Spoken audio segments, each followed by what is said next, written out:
Hello, everybody. Welcome back to another episode of the Sunfall Cycle. Oh my goodness. This is it. We're going to find out what happened last week. Steven, before we start, you know what? We need to address this before we start. Last week, there was a noise. And for some reason, people couldn't handle this noise. Kristen.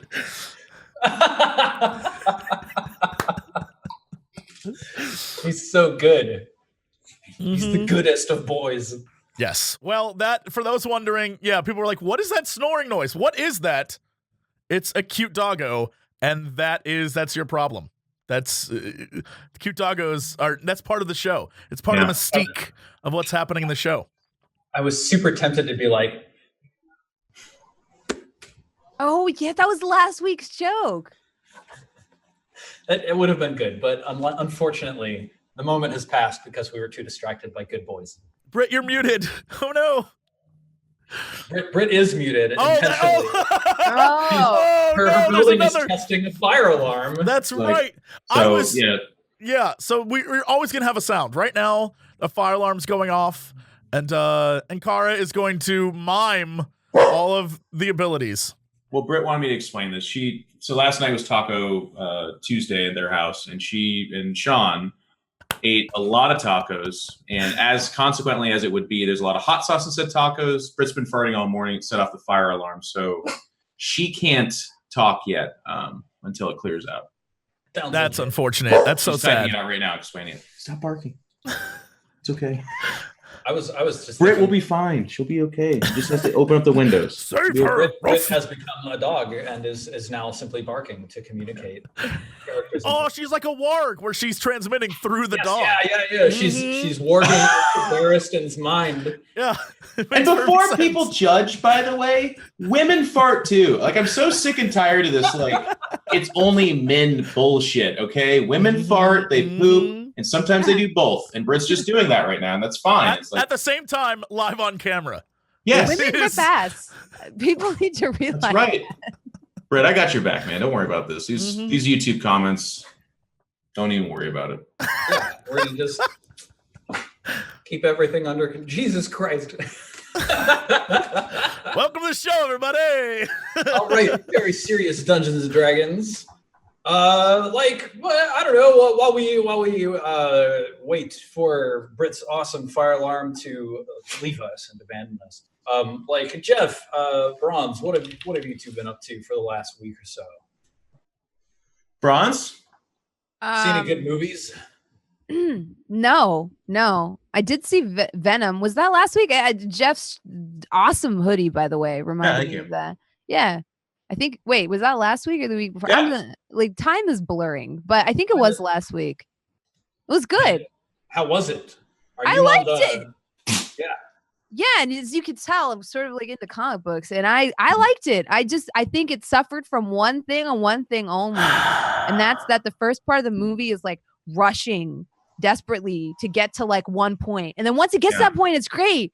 But they had to. You can feel it. You can feel like through the cuts, the jump cuts and stuff that the movie's like, let's get to the good part. Let's get to the good part. Let's get to the good part, and then it gets there, and then it ends, and you're like, yeah, man, this movie needed to be like another hour longer, and it would have been like.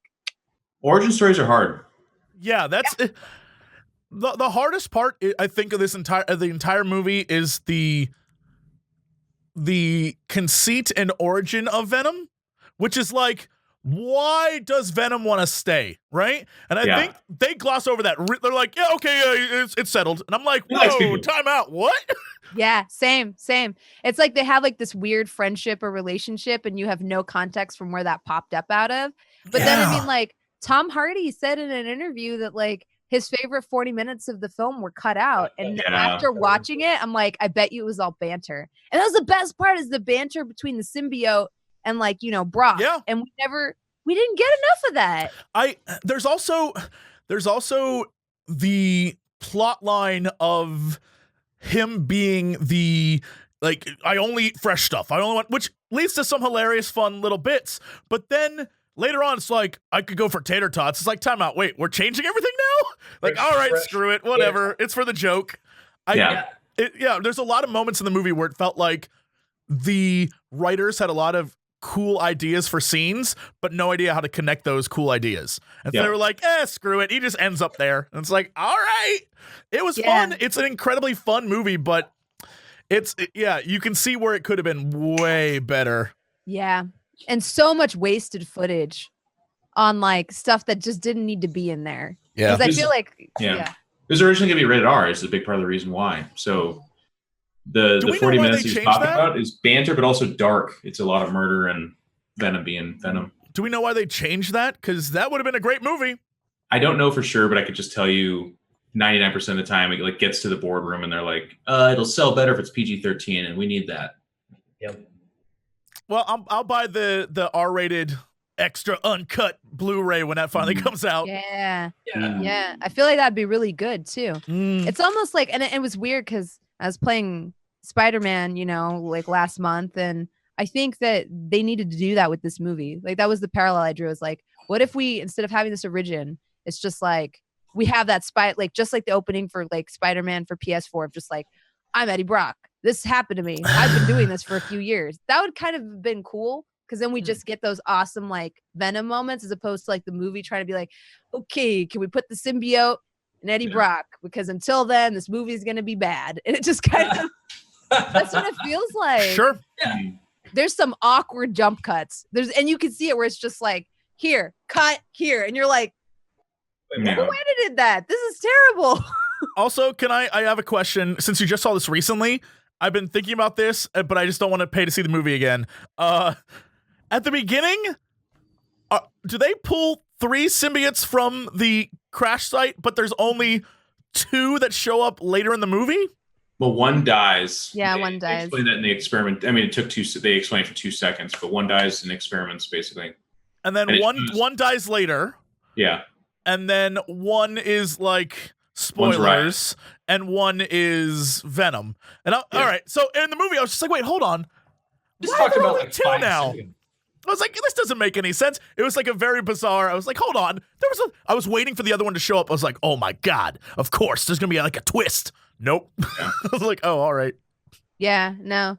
And they like address it very briefly where it's like, oh, like, I think, what are they saying, Jeff? They say like, oh, it has to be inside a host. And then if it rejects the host, it dies within X amount of time in like the human atmosphere. And that's it. That's the line. That's it. Is that like, they kind of rush through it like, oh, they have to be compatible. And if they're not compatible, it kills the host and then promptly dies like within hours. And that's why they have like that 24 watch. Cause it's like, if any of these hosts gets rejected, we need somebody there to like stick it into like right away. There was, it was, there's so much lore because it's been around for 20 years, 30 years actually. And so it's kind of hard because they tried to pay a lot of homage to that, but there was just a lot of glossing over. They mentioned strong hosts, which is actually an important part of it as well. But that too is just like a side fact. So to Jesse's point, there's like a lot of funny, like, why is he staying? And the only things you get is him being like, well, if they all come, they'll destroy Earth. And I kind of like it here. And you're a strong host. It's not even that. The conceit is literally like, look, Eddie, on my world, I was a loser. And you're a loser too. And we're like good friends. So F it. And I'm like, whoa, what? It was such a weird moment. It's like, so I'm going to help you. And I was like, I mean, that's right. friend making 101. Yeah. Yeah. I had that same moment that you're talking about when Eddie finds out that like the symbiote's kind of slowly killing him, and he's like, "You're eating me," and he almost has like this feeling of like betrayal, and you're just kind of like, "Why are you feeling betrayed? Where did you?" Yeah, and they don't even flush that out. Like it's like a thing for 2 minutes, and then they're just like, "I'm back." And, like, okay. and I think that's because the first half of the movie he doesn't have any of that, and so the fact that there's all these feelings and all this stuff going on. It's like, is any of this earned? Because they have to speed it up. It felt like, I hate to say this. It felt like the Warcraft movie in a way, where they were like, we have to get through all like an hour of lore before we can tell you a story. And so we're just going to plow through stuff and get to it. And it's like, okay, all right, this is what this is.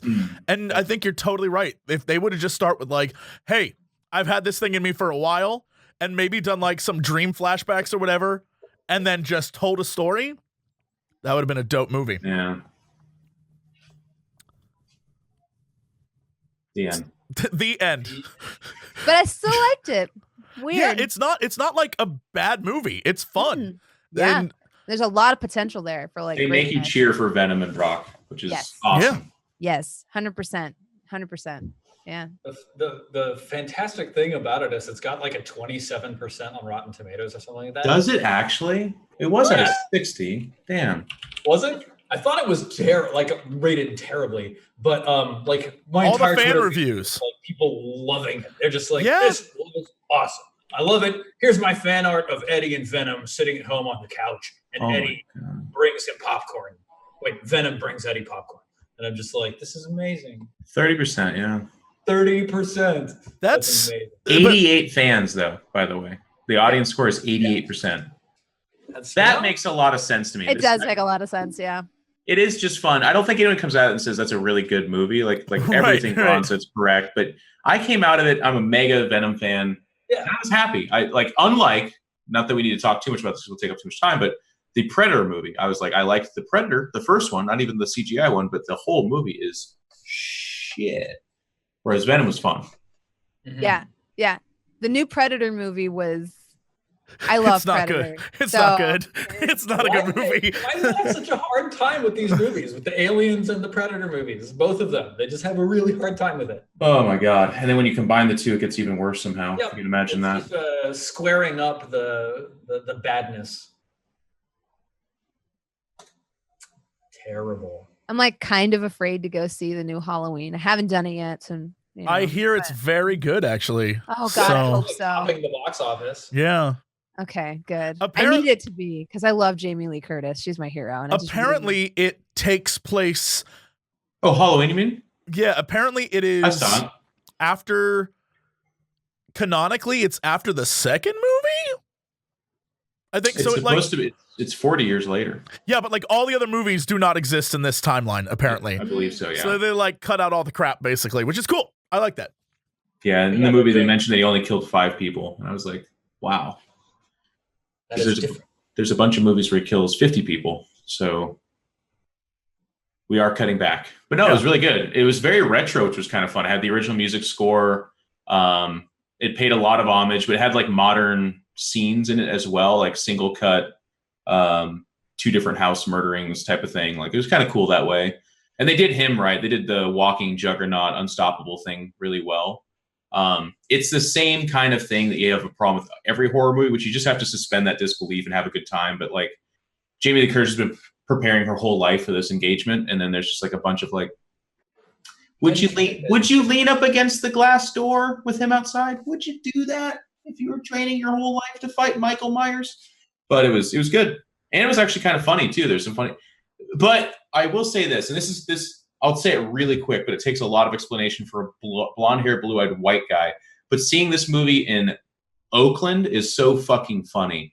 And the movie actually had a good nod towards just towards black audiences, which is really funny. There's a little black kid in the movie, and he just embodies their reaction in horror movies so fucking well. Like he's like, there's a guy in the closet, and they're like, no, there's not. Don't be silly. He's like, yes, he is, and he's gonna kill you. And they're like, no, there's not. And he's like, your funeral. And they walk over, then he like stabs one, and he's like, peace, I'm out. And he runs out of the house. And that's this whole scene in the movie. That's awesome. And I'll tell you what, there's a lot of people that found that very funny. Oh yeah. It Oh was yeah. awesome. Yeah. There's it's like everybody's reaction, right? Like, oh, let's go investigate the sound. Bitch, what? No. What are you doing? It's You want to go investigate that? Hell no. it's so valuable to have a character in whatever piece of media you're watching or engaging with who represents the reactions of the audience so that you can see yourself in it. It just works super well. It was good. All right, Yeah. kids. I gotta go watch it now. I know How's that the alarm situation? we're still Dude. waiting on the alarm. Oh, that's so But- sad. Brit's been just lulled to a just nice little lullaby of alarm. It is. There's no lullaby. It is so loud. It's like. Wah, wah. It's quite low. I used to live Literally at the vault opening. that complex. I think they're lucky. I don't know how cats would react to this, but our little dog, it was like hell, and that was the worst part. Is she's just like as the alarm. Yeah. When it's an unpredictable stress that just happens. It's like, Yeah. All right, let's review what happened last time and then set the scene for where you are. Begin introducing the situation. Start letting y'all explore a little bit. We're actually in a low pressure situation, so we can bring Ankara in when she becomes available. So, what happened last time? Someone remind me. Who among the party betrayed you all the most? I don't recall. But I do remember. I'll tell you what happened last time. So last time, after agreeing for some reason to let Amaros lead us into a trap, we then proceeded to be eaten by slimes. I'm sorry, one of us was eaten by slimes, while the others blindly fought in the dark. Yes. Then, immediately after, decided to enter the only exit that without checking anywhere else, the only exit that led us into a jailer's chamber, where a big dude with a giant, I can't remember what the weapon was, some sort of pipe. Iron rebar. Yeah, rebar. Then he bludgeoned and beat us all to death, except for the one smart person who tried to run and look for a way out. And don't let anyone tell you otherwise. Also get beaten to death, or are they still alive, Jesse? Everyone got beaten to death, but that's because we didn't work together as a team to escape. Some of us threw ourselves at this thing we had no idea how to defeat. So truly, who betrayed who? I ask you, who betrayed who? Yeah, I can picture it now. That heroic romantic war movie where the hero, seeing his friends or her friends in distress, instead of running towards them to help them out, they ran away.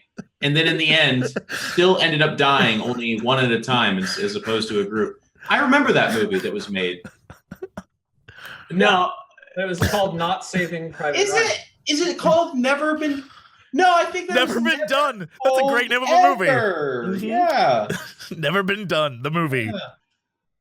But it's important for people watching to know that Steven actually came out and said that this is an introduction into the system, essentially. We were supposed to die.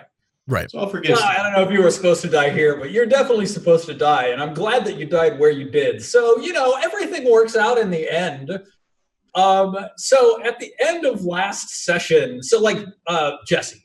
Yes. Sarek, Bashaw, Mm-hmm. you're like running around this room, and there's like this fireplace on the far wall with these obsidian eyes that you can push in. I think I remember you going over there and like pushing in the eyeballs. I thought that could open a secret passage. Yes. And then you ran over into the corner, and this jailer who's like wearing this black leather hood and is dragging this piece of iron rebar along the ground behind him, like stomps forwards towards you, and then he just whispers, "Naughty," and then he raises his iron rebar, and the last thing you see is it whipping towards your face before blackness. And then when the four of you awaken, yes, when you open your eyes, the light in this area is very bright. The sounds that fill your ears is that of a gentle breeze blowing through lush foliage, and the smells that suffuse your senses are those of damp green, a clear lake, fresh air. When you open your eyes, you see above you, you're sort of lying on your back in a very soft bed of grasses. The sun out of time is drifting overhead. It's white and yellow and red and small and large and bloated all at the same time. It's actually quite disorienting, confusing to look at. And then next to it, off in the black void above you, rests a vision of a blue and green planet hovering there. Lush greenery is cushioning you, soft grasses, hyacinths, roses, white roses, snowbells, and more. And you rest on your backs at the center of three prominent features. To your south, a tall white tower of marble with doors of pearl and stained glass windows. To the northeast, a placid lake sparkling blue under the rays of the sun. And to the northwest, a great oak tree, hoary and overgrown with ivy, with a large hollow in its trunk just beyond head height. A woman steps gently over the grasses, greeting you warmly. She has pale, iridescent skin She is large and soft and wears a pale gray peplos, which you may remember is that draped Grecian gown that's sort of like bunched at the shoulders. She has a round face with sparkling gold eyes and soft pastel pink hair in close Grecian ringlets, which is crowned with a wreath of night-blooming jasmine. She steps forwards and says, "Welcome. It's so good to see you. I do hope you will return often. My name is Saloon. And what do you do?"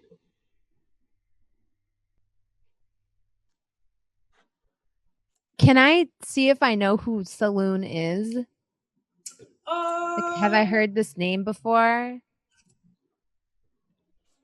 Britt, does your character know who Saloon is? Yeah, I don't think there's any interesting penalty for failure here, so I can just tell you that Saloon is a god that you've heard described from ancient texts, but is not a god that has been worshipped in any sense in your entire living lifetimes that you know of. Ah. Yeah, and I think that's information that all of you know. Like, you've all sort of faintly heard. It's like if you woke up and someone was like, "Hello, welcome to my pyramid. I'm Horus." Ah. Oh, okay. Okay. Yeah, that's the idea. Okay. Can I look at the or determine the blue-green planet? Like, can I look up at the planet to figure out sort of where we're at? Maybe get bearings as to who.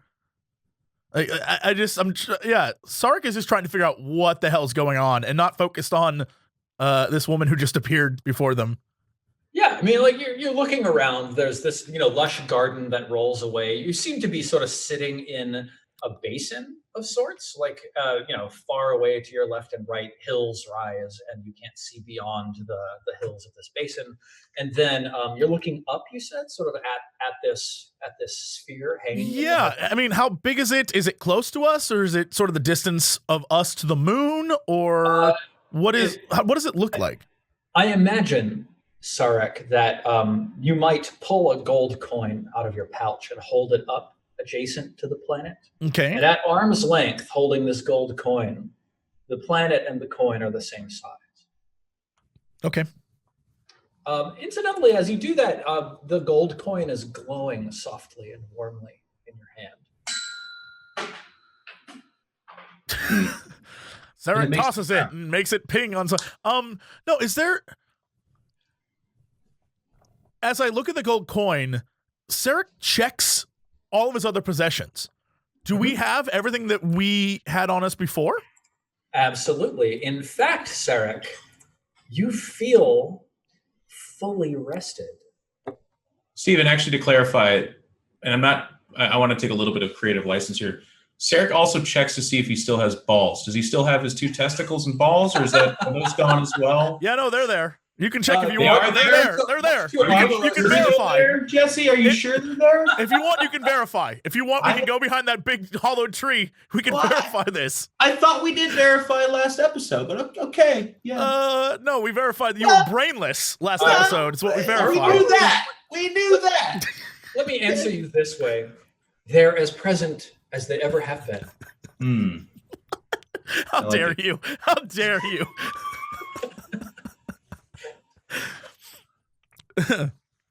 Yeah, so Sarek, you've got, thieves' tools, rapier, short bow and arrows. Actually, you're empty on arrows, right? Right. A handful of daggers, a backpack holding a Dungeoneer's pack, and then, signet ring, scroll of pedigree. That's what you're carrying with you, same as you have expected. And yes, your hit points are filled again. Now you have 8. You also have recovered your hit dice, which I think you had never spent, but for those of you who had, important to note, all of you have recovered your hit points and hit dice. And also, Ankara, as you may be able to hear, you have recovered all of your spell slots.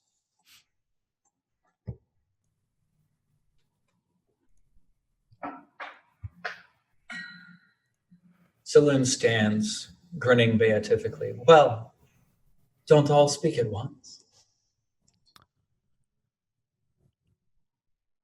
There was a large man with a pipe. Do you know where he is? I have not seen anybody here for some long time, I'm afraid. You are quite safe, I assure you. How were you able to carry all of us? You were small and weak. She sort of like flexes in front of you and says, "Small and weak. Is that how you view me?" Is she like big and buff or something? No, not particularly. You can see her sort of smiling wryly as you say this. Well, there's no accounting for taste. I meant no offense. It's just that you could not lift very much, probably.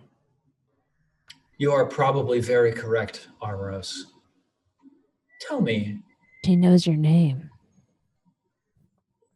which of you has it? And she looks very excited. I'm sorry, has what? The tear. Sarah I've not looks cried at, since I was a child. yeah, Sarah just looks at everyone like, I don't even know. She looks at you, Armoros, and says, "You should seek to get more in touch with your emotions. It brings balance." Cannot touch that which you cannot hold. She turns to you, Aya, and you had cleared your throat, right? A little bit, yeah. Yeah. Yeah. Awkwardly. Kind of twitching. Are we dead? This is not where I anticipated ending up when I was dead. Oh no, heavens no. Oh no, you're not dead. You were going to be, but I saved you. Point of order, where are we? Why, look around. You're in my gardens. And that is where? Why, look around. You're on the moon. I'm sorry, the moon of what? Of that, she gestures to the sphere hanging in the air of your planet, the moon, this moon. The planet's moon. That is moon. our planet. That's that planet, that moon. And why? Ah, yes. Well, Armoros just crosses his arms and kind of squints. yes, that is tricky. This is so strange. I don't remember. I'm so sorry. It's very silly, isn't it? What? I think I needed you. I think I needed something from you. And I reached out and I grabbed you. For this. Someone wake the druid. The druid would know, right? Someone wake the druid. And I start, God damn it. And I'm like nudging poor Ankara with my foot. Her dreams are so loud, just so loud right now. I can hear them in my mind, and they're just like, re, and now let her sleep. Brit.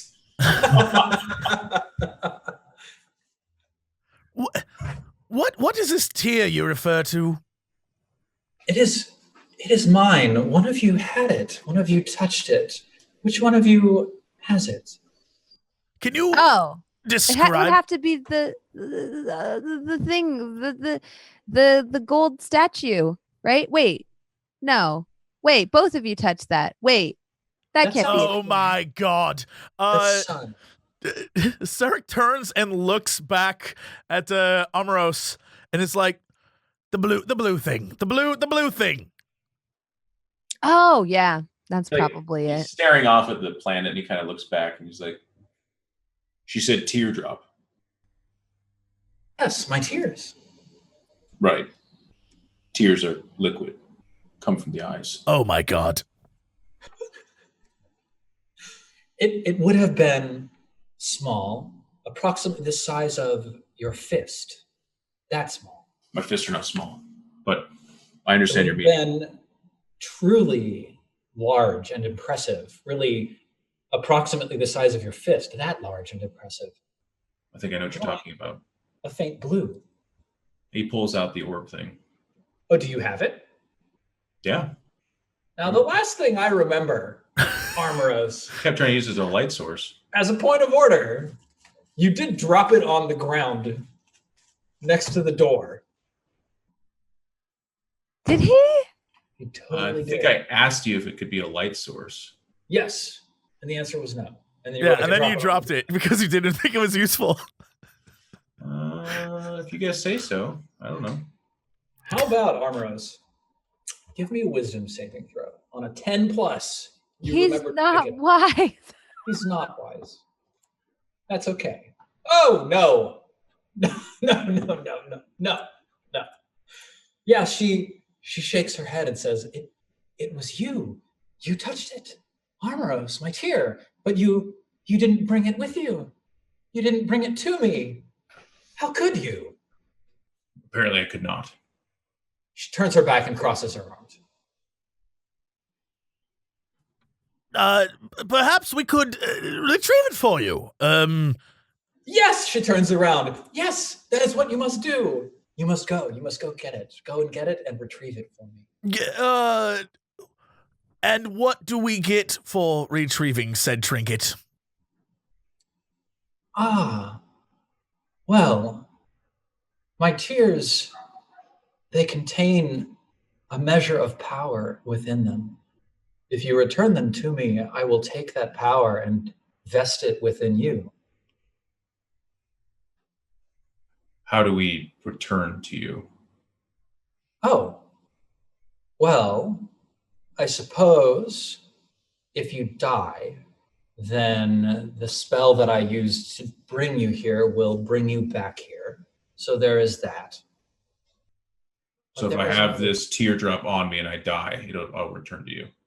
Yes. Or, for instance, if Sarek were to die Yes. while holding it. Yes. What? No. Wait. He What? kind of looks No. over at Sarek knowingly and nods, like real slowly, like Jack Nicholson, like, yeah. Question. And Sarek looks back and just has like this sneer on his face. If I were to die, and let's say I was the only one to die with the tear, would I receive all the power? I don't think so. I didn't expect all four of you to be here. That's a very strange and unexpected result. What did you expect? Well, only one, of course. Only the champion, my champion. Who is? Well, it should have been Armeros, but he didn't come alone. Well, So I it's don't know. clearly not you. One of you Kind four. of like look over at Sarek. Sarek just glares back at you. But yes, I'm sure one of you four is my champion. Maybe even her, pointing at the sleeping, unconscious form. Probably her. She has a heart of gold. She is the do-gooder type. Makes my skin crawl, but I love her. How do we know that this is real? How do we know that this power will help us save our world? I walk over to Sarek and slap him. Nice. Ow! Roll for strength. And then just say, I don't know. Feels pretty real to me.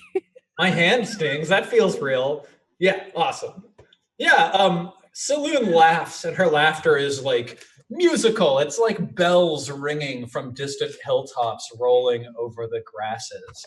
And she laughs. She says, she turns to you, Aya, and says, if you hadn't done that, then it was certainly my preferred method of instruction. Yes, what is real, Sarek? I'm afraid that around here, it is a question that is perhaps academic. Are you here?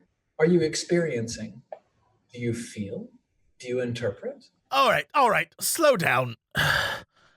If all this is real, and you are a mystical god, then why are you not mystically stopping the sun from going out, unless you're causing it? I'm afraid that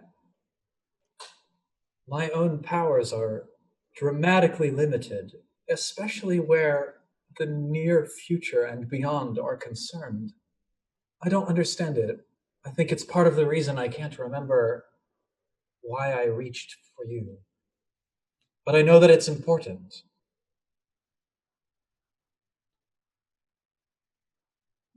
All right. Sarek just turns around and looks at the other.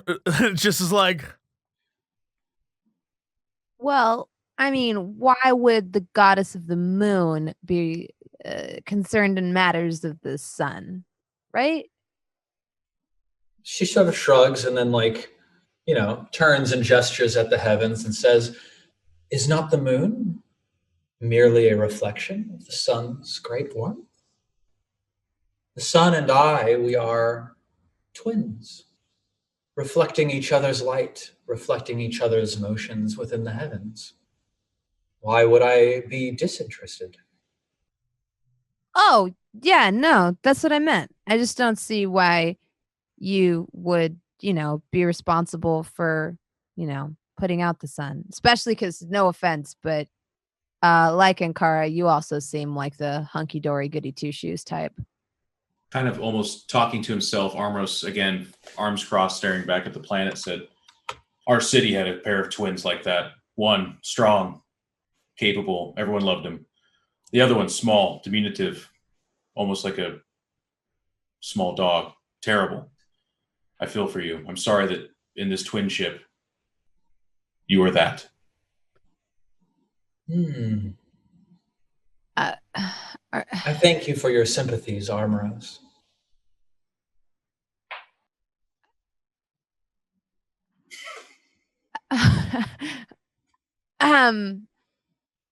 The great goddess, thank you for saving our lives.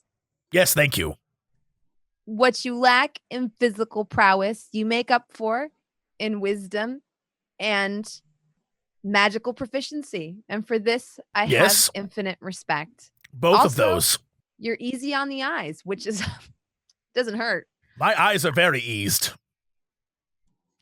So please take no offense at what our good leader says. Leader? He he values physical strength most. Try not to hold it against him. He's stupid. There are places in the world for stupid people who are very strong. No, you're right. You're absolutely right. Now then, I believe there was a question of my missing tear. Yes, so you just send us back? Oh no, you have to go back yourself. If you go gaze into the reflecting pool, you will see an image of the place you came from. And if you focus on it within your mind, you will awaken back there. Is the tear in the same place? Well, I believe the tear is perhaps wherever you most recently left it, but you should certainly collect it and any others like it that you find and bring them back to me. I can give you a ritual that will return you here at a time of your own choosing, if you wish. That sounds pretty. Easier than dying Yeah. Yes. or being killed. Last thing I remember is some kinky dude saying naughty, taking a swing at me. Rather not have that happen again. She doesn't like it Does when dudes sound take swings at her. Very upsetting. I don't. But here, come, gather closer. What, before we do that, what's with the tower and the tree? Can we go look at those? Yes. The tower.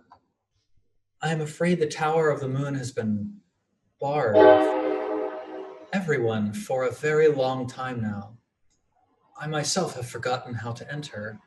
But the tree remains hollow. I invite you to visit. My companion will be glad to converse with you. He is truly a trickster. His beak is very deft. Perhaps if you have need of any goods, he can procure them for you.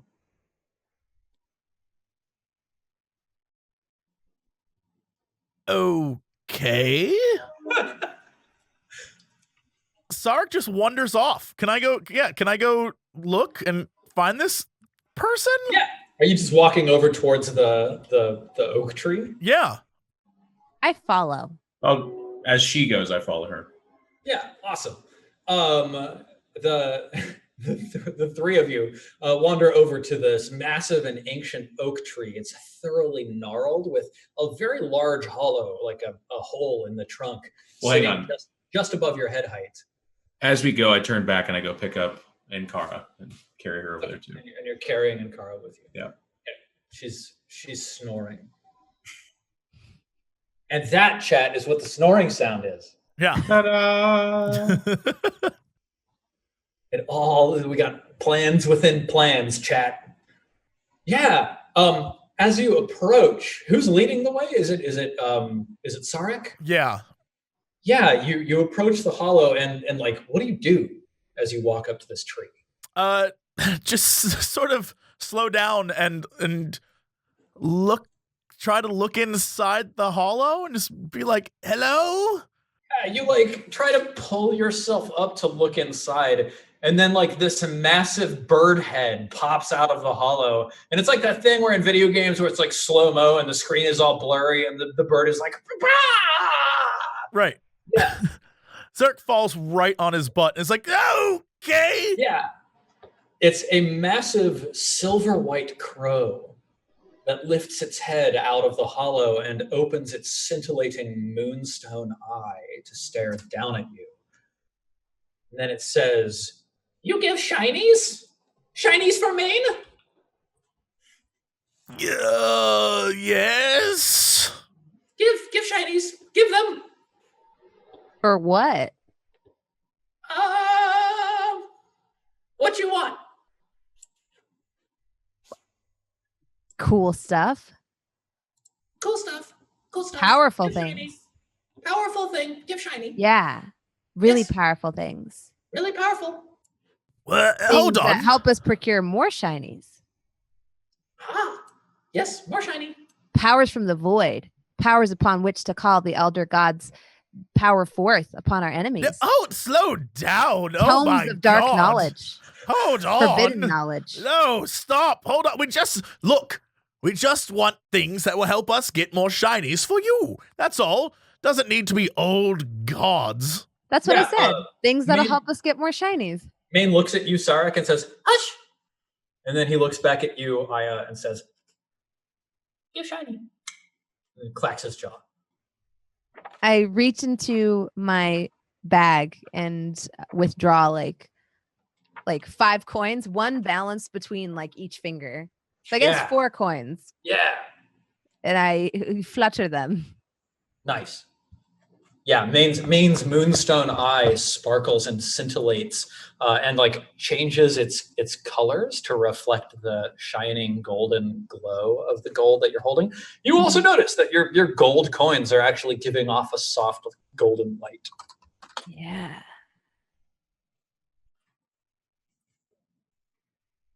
And then I just take the coin, I take them from between my fingers and kind of into the palm of my hand, and I flip one up at him just to see what One? he does with it. Okay, One. yeah, totally. He like grabs it in his beak. He doesn't like swallow it. He just like grabs it actually very deftly in the very front of his beak. And then Mhm. he like mutters out of the side of his mouth, "Yes." And then he ducks his head back down, boop, out of sight. And then you hear this.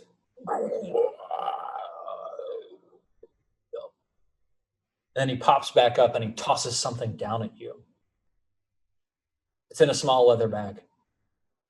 I grab it and open it.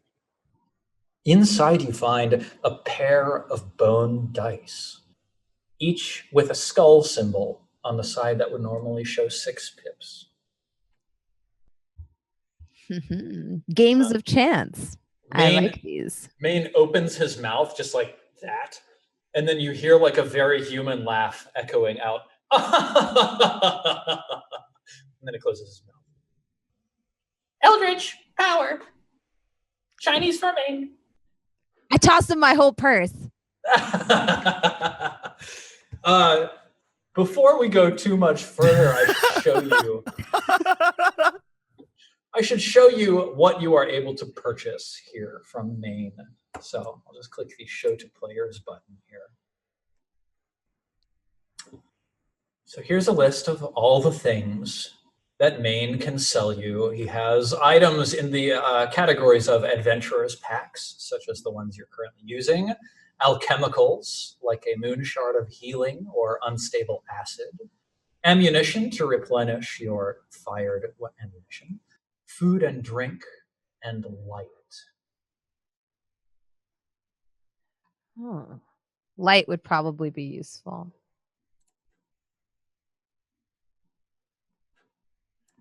Okay, so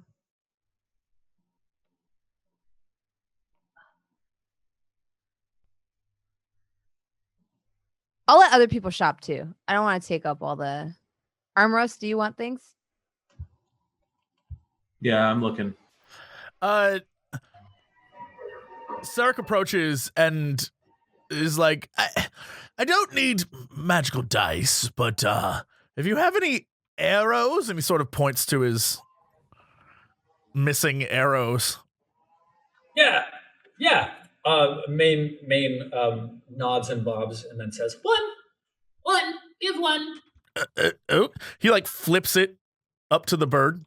Yeah, the bird catches it in the mouth and ducks his head back in. You hear this.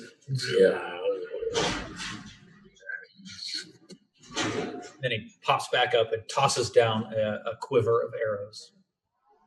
Awesome.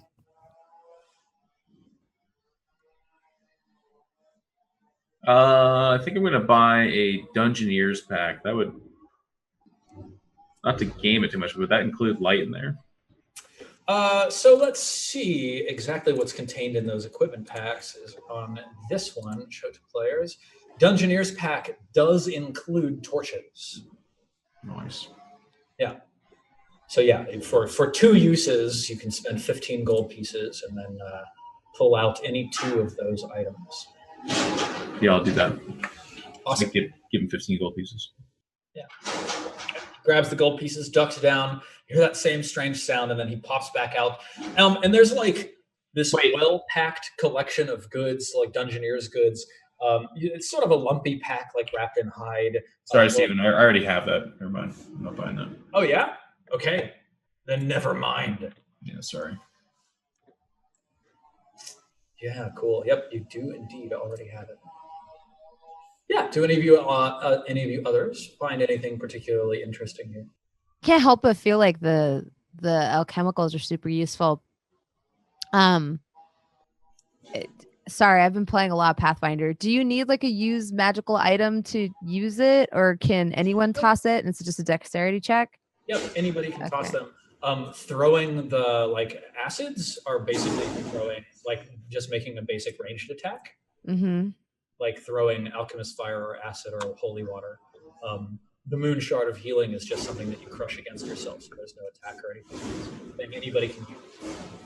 Okay.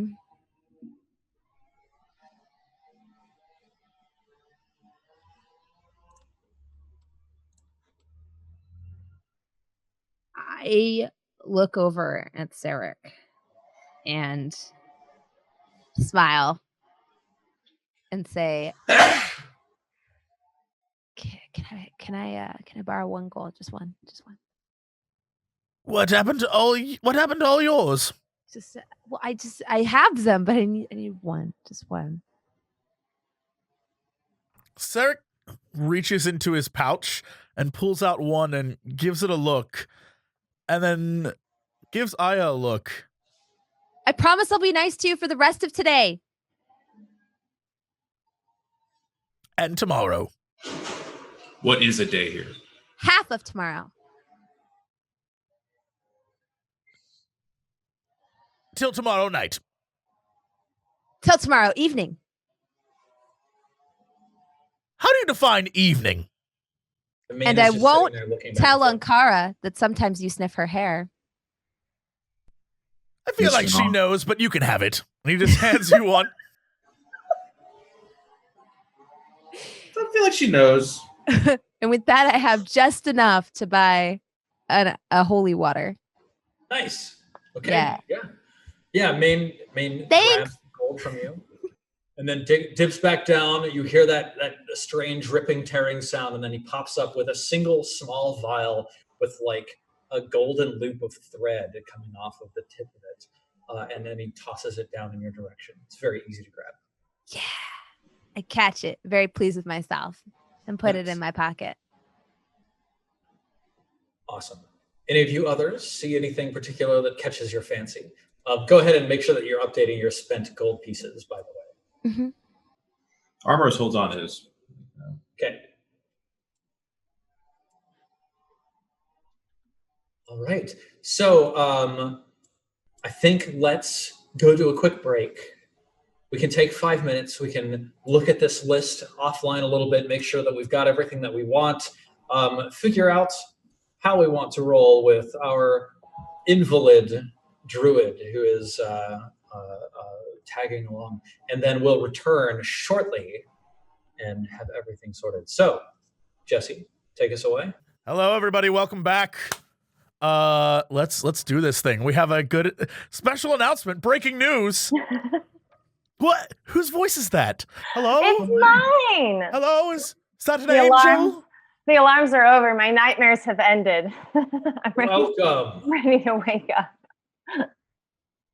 All right. Where do we go from here? Let's do this thing. So, Inkara, what are all of the things that you would have said in the last hour? I don't think we could spend the time to go through them. Am I still being carried around? I You're imagine that as Armoros was dealing with Maine, he placed you gently on the ground nearby. So I'm just like in the corner, like ragdolling right now. Yeah, totally. Okay. So, I just like. Saloon says, "Hello, welcome. It's so good to see you. I hope you come back often. My name is Saloon." I look over into the group, like, who is this? There's this huge white crow poking its head out of the tree, and it looks at you and says, "Shinies?" I'm like, am I still in a nightmare? I walk over to her and just like extend like an arm, Yeah, I take it. Or help me up. pull her up. I just whisper in her ear, "Shit's really weird right now." Are we safe? I think so. Oh, yes, quite safe.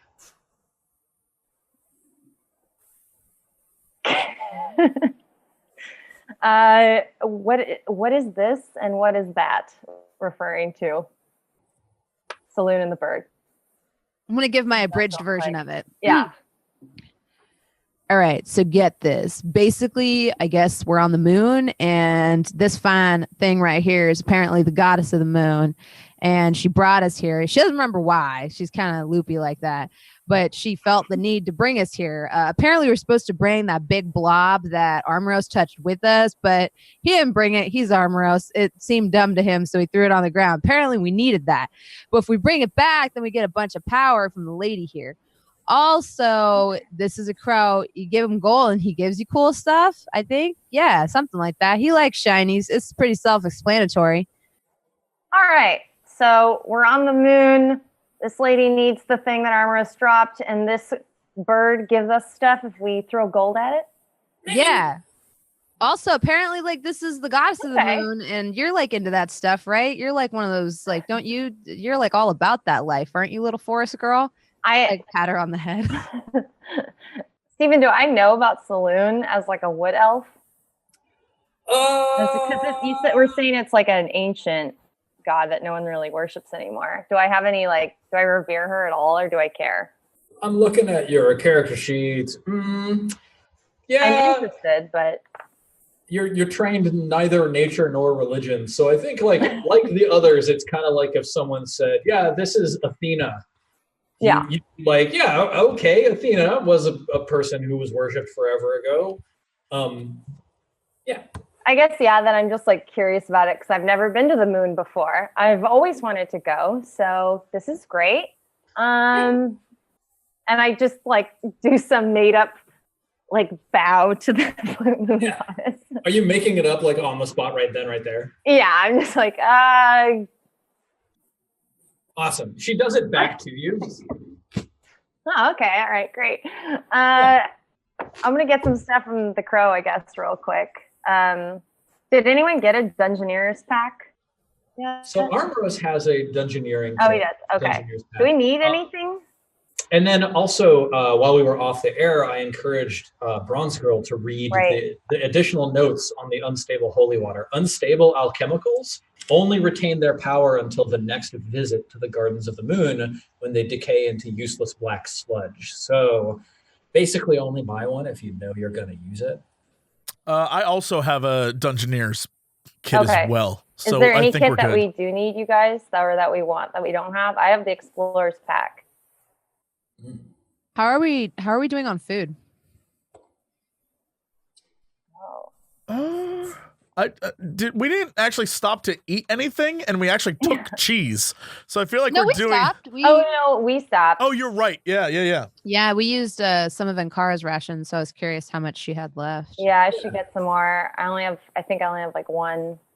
Yeah, you spent a use of your Explorer's pack to pull out rations. Yeah, let's just buy a bunch of rations then.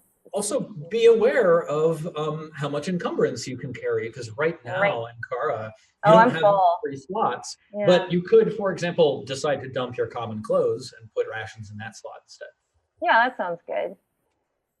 And if you're out there wondering what on earth we're talking about with slots and encumbrance, you should go read my blog, roll1d100.blogspot.com, where I give a free overview of all of the playtesting rules we're using. Shameless. I love it. Shameless.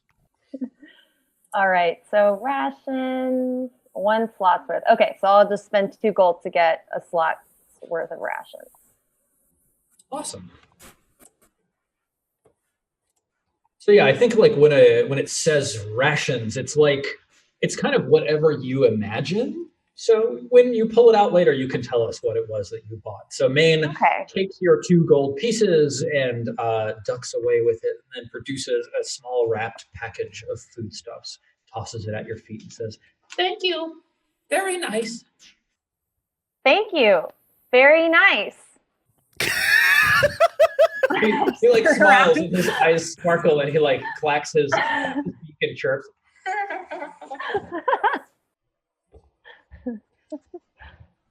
His chest feathers sort of puff up a little bit. I just turn around. I'm like, it's a cool bird. Saloon says, "Thank you. I love him." I do too. I like the cut of his jib. He knows about the important things in life. Shinies. That's the important thing, Sarek. Shinies. Shinies. Sarek, my dear. Sarek. I amend. My dear. Thank you. Sarek has been busy drawing all of this. Yeah, there's a really great tree, and then like a stick with like a head with like a triangle on the front. Right. It's more of a box with like a few lines coming off of it, and then a triangle head. But yeah, awesome. Mm-hmm. And yeah, so I think everybody's bought what they want from Maine. I think so.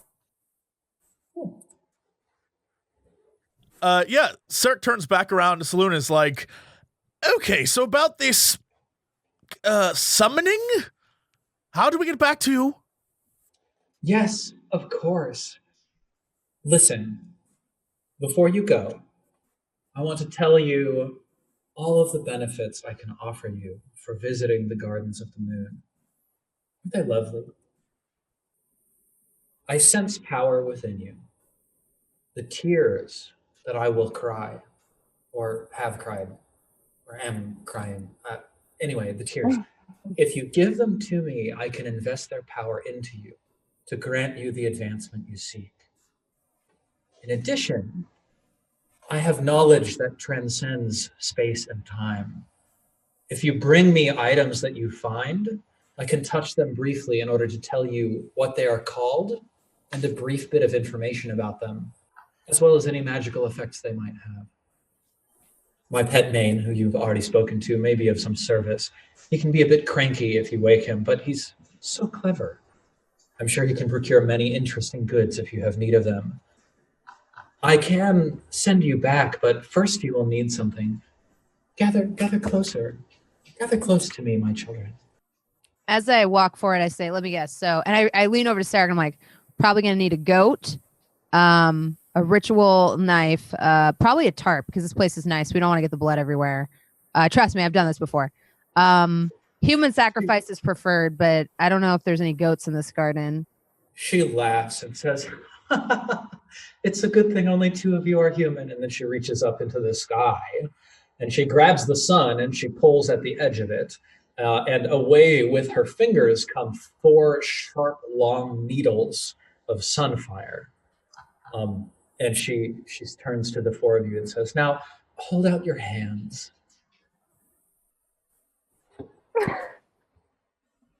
I do. I hold mine out. Yeah, awesome. Okay, yeah. Armros, she starts with you and she smiles and says, my champion. And then she takes one of the needles and she just pushes it into your hand, like lengthwise. It hurts. It hurts a lot. It's the literal sun being pushed into your skin. He does everything he can not to show it. Yeah, totally. There's like one single tear that goes slowly dripping down Armros's cheek. And then it gets like sucked back up. Sarek looks over at I and is like, he almost cried. He almost cried. That must hurt a great Grabs deal. your hand and just... Ow! And she pats you on the hand. And then she takes your hand in hers, and Kara. She says, this will stay. I apologize. And then she just stabs it in there. And then she turns to you, Aya, and she says, did you bring the knife?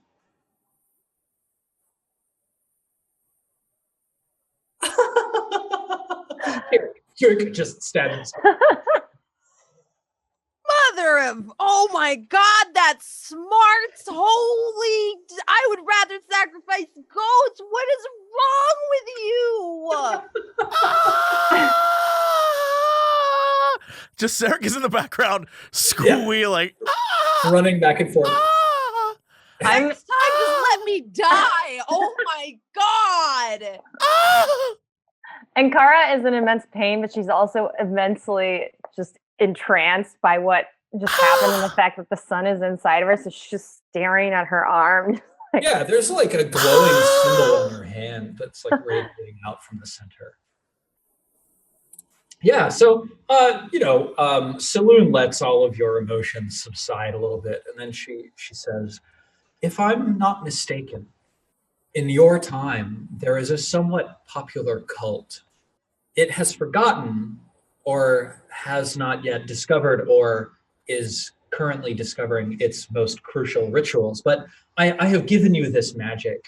When you encounter one of these sunfire braziers, place your hand upon it and speak a secret which the sun has not seen, and the brazier will ignite. Wait. What does that mean? Speak a secret the sun has not seen? Yes. I do not understand.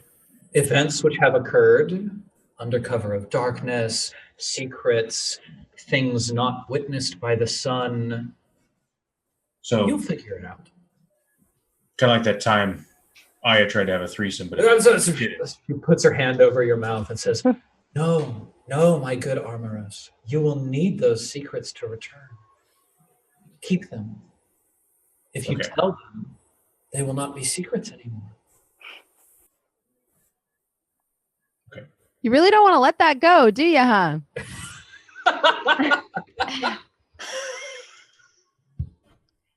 He's flabbergasted when you say it. He's like, I don't know what you mean. Yes, and then she gestures to the viewing pool, the large pond, and she says, if you wish to return whence you came, gaze into the viewing pool. Fix your eyes on the reflection of the sun, and you will be taken to the last sunfire brazier you touched. Now that the link has been made, you can reverse the process as well. Simply touch a sunfire brazier which has been ignited. Close your eyes and fix these gardens in your mind, and you will return here.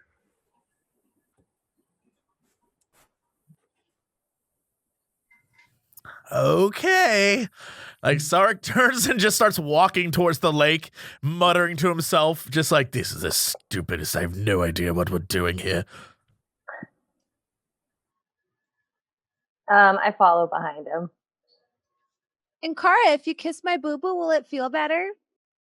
I follow behind her. I just turn around and go, maybe. Yeah. Okay. Yeah. Sarek, you reach the viewing pool. We just look in. Yes. She calls from over next to the tree where she's stroking Maine's large feathered head, running her fingers through his head feather ruffles. She shouts back, "It's not that complicated. You simply look into the pool and you will be transported to the last sunfire brazier you lit. And when you touch it again, you'll be transported back here. Unless you die first." Okay, see you soon. And like he looks into the lake. Yeah, the sun is reflecting brightly off the surface of the lake. And for a moment, it burns your eyes until the lake sort of stills and you see, as if looking through a distant mirror or through a deep, thick pane of glass, you see an image of a room with a fireplace on one end with a dragon's head above it. And in the back corner, there is a small orb standing on a pedestal. And it bursts into flames, and the fires inside reflect sort of a pattern across the surface of the orb and light the golden rays that are arrayed behind it, and indeed that make up the tripod that is supporting this orb. In the center of this room sits a table surrounded by chairs with an impended poker game on it. Is the gold still there on the table? Hell no, Ankara took it. All right.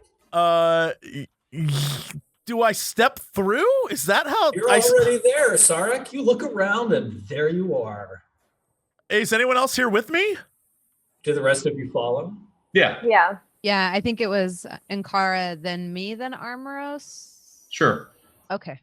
Cool. Yeah, the four of you are standing next to a lit sunfire brazier, which now casts dim light throughout this entire room.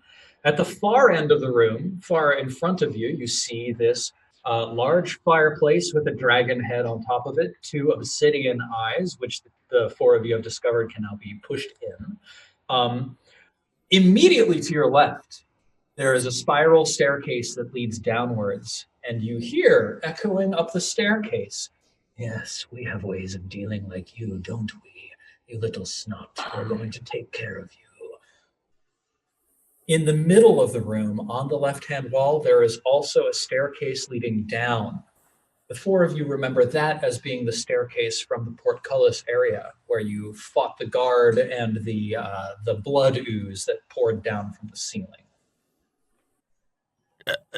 I place my hand on Armoros' shoulder and I say, "Oh, we got to take that bastard down." Agreed. Wait, hold on.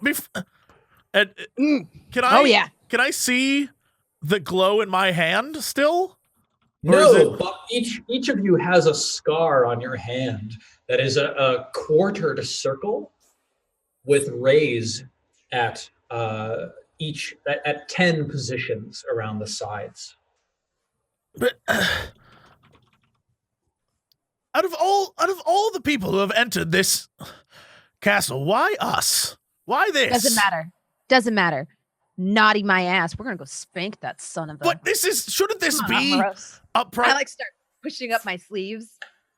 Oh God. Naughty. Okay. He at the very least probably has the tier, which we need. Mm. The last time we did this, we all died. Can we all agree to go together with a plan this time? I turn and look at Sarek. Don't tell me you have a plan. Yes, Which is? it's simple. We find the jailman, and I hit him with my sword until he stops. What? That didn't work last time. Weren't we supposed to find a Didn't work. tier? I feel like the tier's the other way. I'll tell you what. Yeah. Let's let Sarek and his instincts lead us this time. But let's agree. We see the jailer. We must Spank him. Revenge. Yes. Oh no, yes, we definitely should spank the jailer. That's, I mean, Spank that bitch. yes, of course, dare yes, that bitch will get his, indeed. But we should go the other way. Yes. I think that's a great plan. Before we Excellent. proceed, though, he's like, Armros looks really uncomfortable. He's like, I have a tough time with analogies, but my brother was actually quite fond of being spanked. So when you say spank him, do you mean that as a good thing or bad thing? I don't know. Was he the buff one or the dog? My brother was a human man. Oh dear. And Sark just walks towards the downward stair. Nice. The one in the Going- middle of the room, right? Going Not to the assume we stair. mean bad things. Yeah, the portcullis one. Yeah, cool. Yes, bad things. Sarek, you reach the edge of the staircase, which sort of like cuts down into the floor for a bit and then stops at an iron banded wooden door, and you can see the light of the sun streaming in under the underside of this wooden door. Sarek.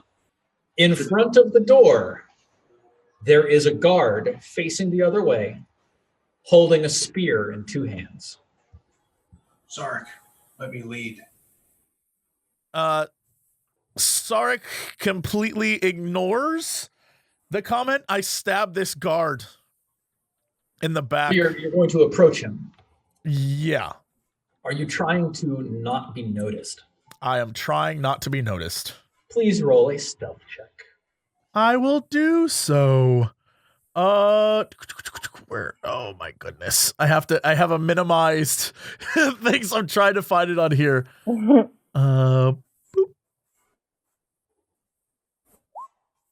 Oh yeah. Sarek, you go walking down the staircase and you just like I don't know what it is. Maybe it's just like your shoes are just like Well, he rolled a natural one. He did roll a natural one. And this guard holding the spear turns around and stares at you with these pools of blackness. Would all four of you roll for initiative? Oh shit. 10. Oh, I didn't click on my thing. Yeah. Click on your guy. Roll that initiative, and we'll give you the 10. Personally, I think it should count as a reroll. You know what I'm saying? You know what you're saying. It's true. All right, initiative. You know what? Let's take the natural 20. Let's go Take with the that. natural 20. All right, good. Let's order by descending. Aya, you're the one who sees this guard turn around and reacts to Sarek's very loud footsteps first. You're at the top of the stairs looking down into this darkened stairwell. What do you do? I'm gonna Yeah. yeah. Yeah. I'm gonna hit it with an Eldritch Blast. Oh, yeah. Yeah, I'm gonna pull out my skull and try to knock it off balance before it kills the rogue. There we Nice. go. 15 is a hit. Roll your sweet. damage.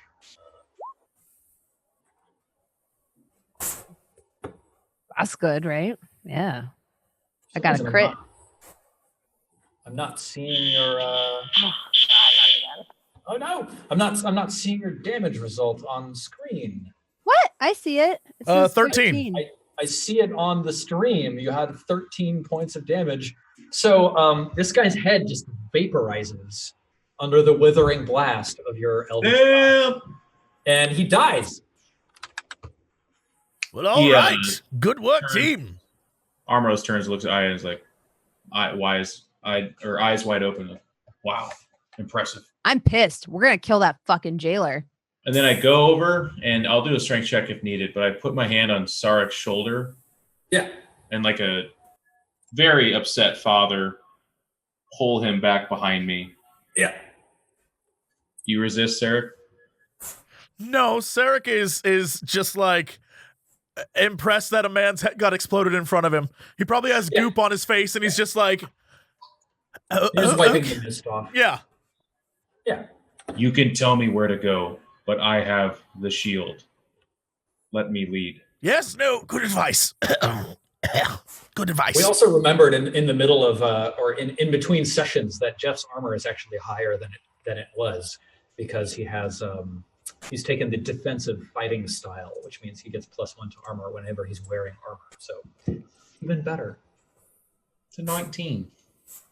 All right. He directs me. I just follow the path, I guess, or whatever. So yeah, there's just the door in front of you, Jeff. It looks like it leads outside. We go. All right, you push open the door. It opens outwards easily. You are looking at, let's see. What do you see? Yeah, the light here is dim. The sound is that it's silent and completely still. You smell the scent of fire and something acrid and hot smelling. And the path leads to your left, which sort of leads out beyond the walls of the palace compound, and to the right, which leads into the walls of the palace compound, exiting out on the other side of the Barbican towards what looks like a flagpole with a drifting pennant hanging from it, with a makeshift barricade built up around it, and that's probably like 300 feet off to your right. Closer to your left and right, portcullises are down, blocking your way to the left or the right. Sitting on the ground immediately in front of you, Armoros, is a small blue-white sphere, its surface glittering beautifully in the gentle light, emitting a pale blue glow. Well, I immediately loot it, of course. Okay, you grab it. This is a trivial item. Oh God, no! Why again? You can mark in your character accomplished that you have a tier of saloon. Okay. Wait, so hot oil doesn't come pouring down on us? In the middle of this portcullis area, there is a dead body. Franz, are you that person that when your parents are like, did you do all your chores? You're like, well, I didn't do this one. Do you want me to do that one? Do you say that? Do you say that to your parents? So this blue orb is sitting right on the ground, right in front of the door. So no, hot oil does not come pouring down. Mm-hmm. Franz would like to know if you wanted it to come down, Steven. I do. Sarikes, can I study the guy we just killed? The headless dude? Yeah.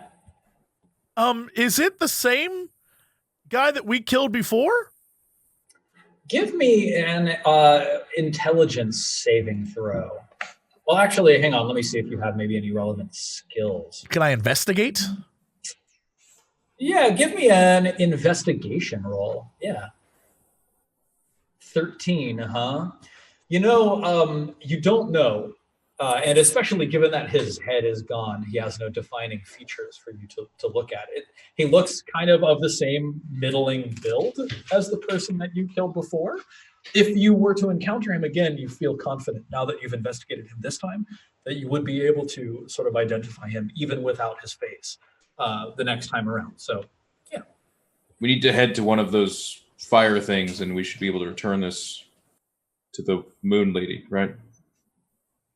Can I go look through the left portcullis to see if the people we killed outside are still dead outside? Yeah, you look sort of. Are you walking all the way to the left portcullis? Walking as far because I have my vision, so I'm trying to go as far as I need to go, but no further. Why don't you place your character where you would like to be? Cool. Yeah, you look out that lefternmost portcullis, and you can see sort of down the path, 100 feet, 200 feet, something like that. You see the twin towers on the sides of this drawbridge, which is down. You see the door on the other side of the drawbridge is open, but on the closer side of the drawbridge, you see 3 guards standing, their backs facing you. One of them has 2 short swords. One of them holds a spear in 2 hands, and one of them holds a sword and shield. Oh, okay. Well, and Sarek just goes back over to everyone. It's like, I think everything we've killed is alive again. Makes sense. We came alive, they come alive. True, but if we kill this jailer and then we die, does he come back alive? I assume so. We just need to stay out of his way then, I guess. After we come back. Oh boy. All right, well, what's the plan, fearless leader? I look at Aya. We should probably head back because Selena said that something like that. It said that if we give her the tears, then she'll make us more powerful, and then we can kill the jailer dead. And when he comes back, we'll kill him again because that guy was a bastard. That's actually not a bad idea. Yeah. Remember, she was like, oh, I'll imbue you with the power of my tears because I cry a lot, and then you'll be powerful too.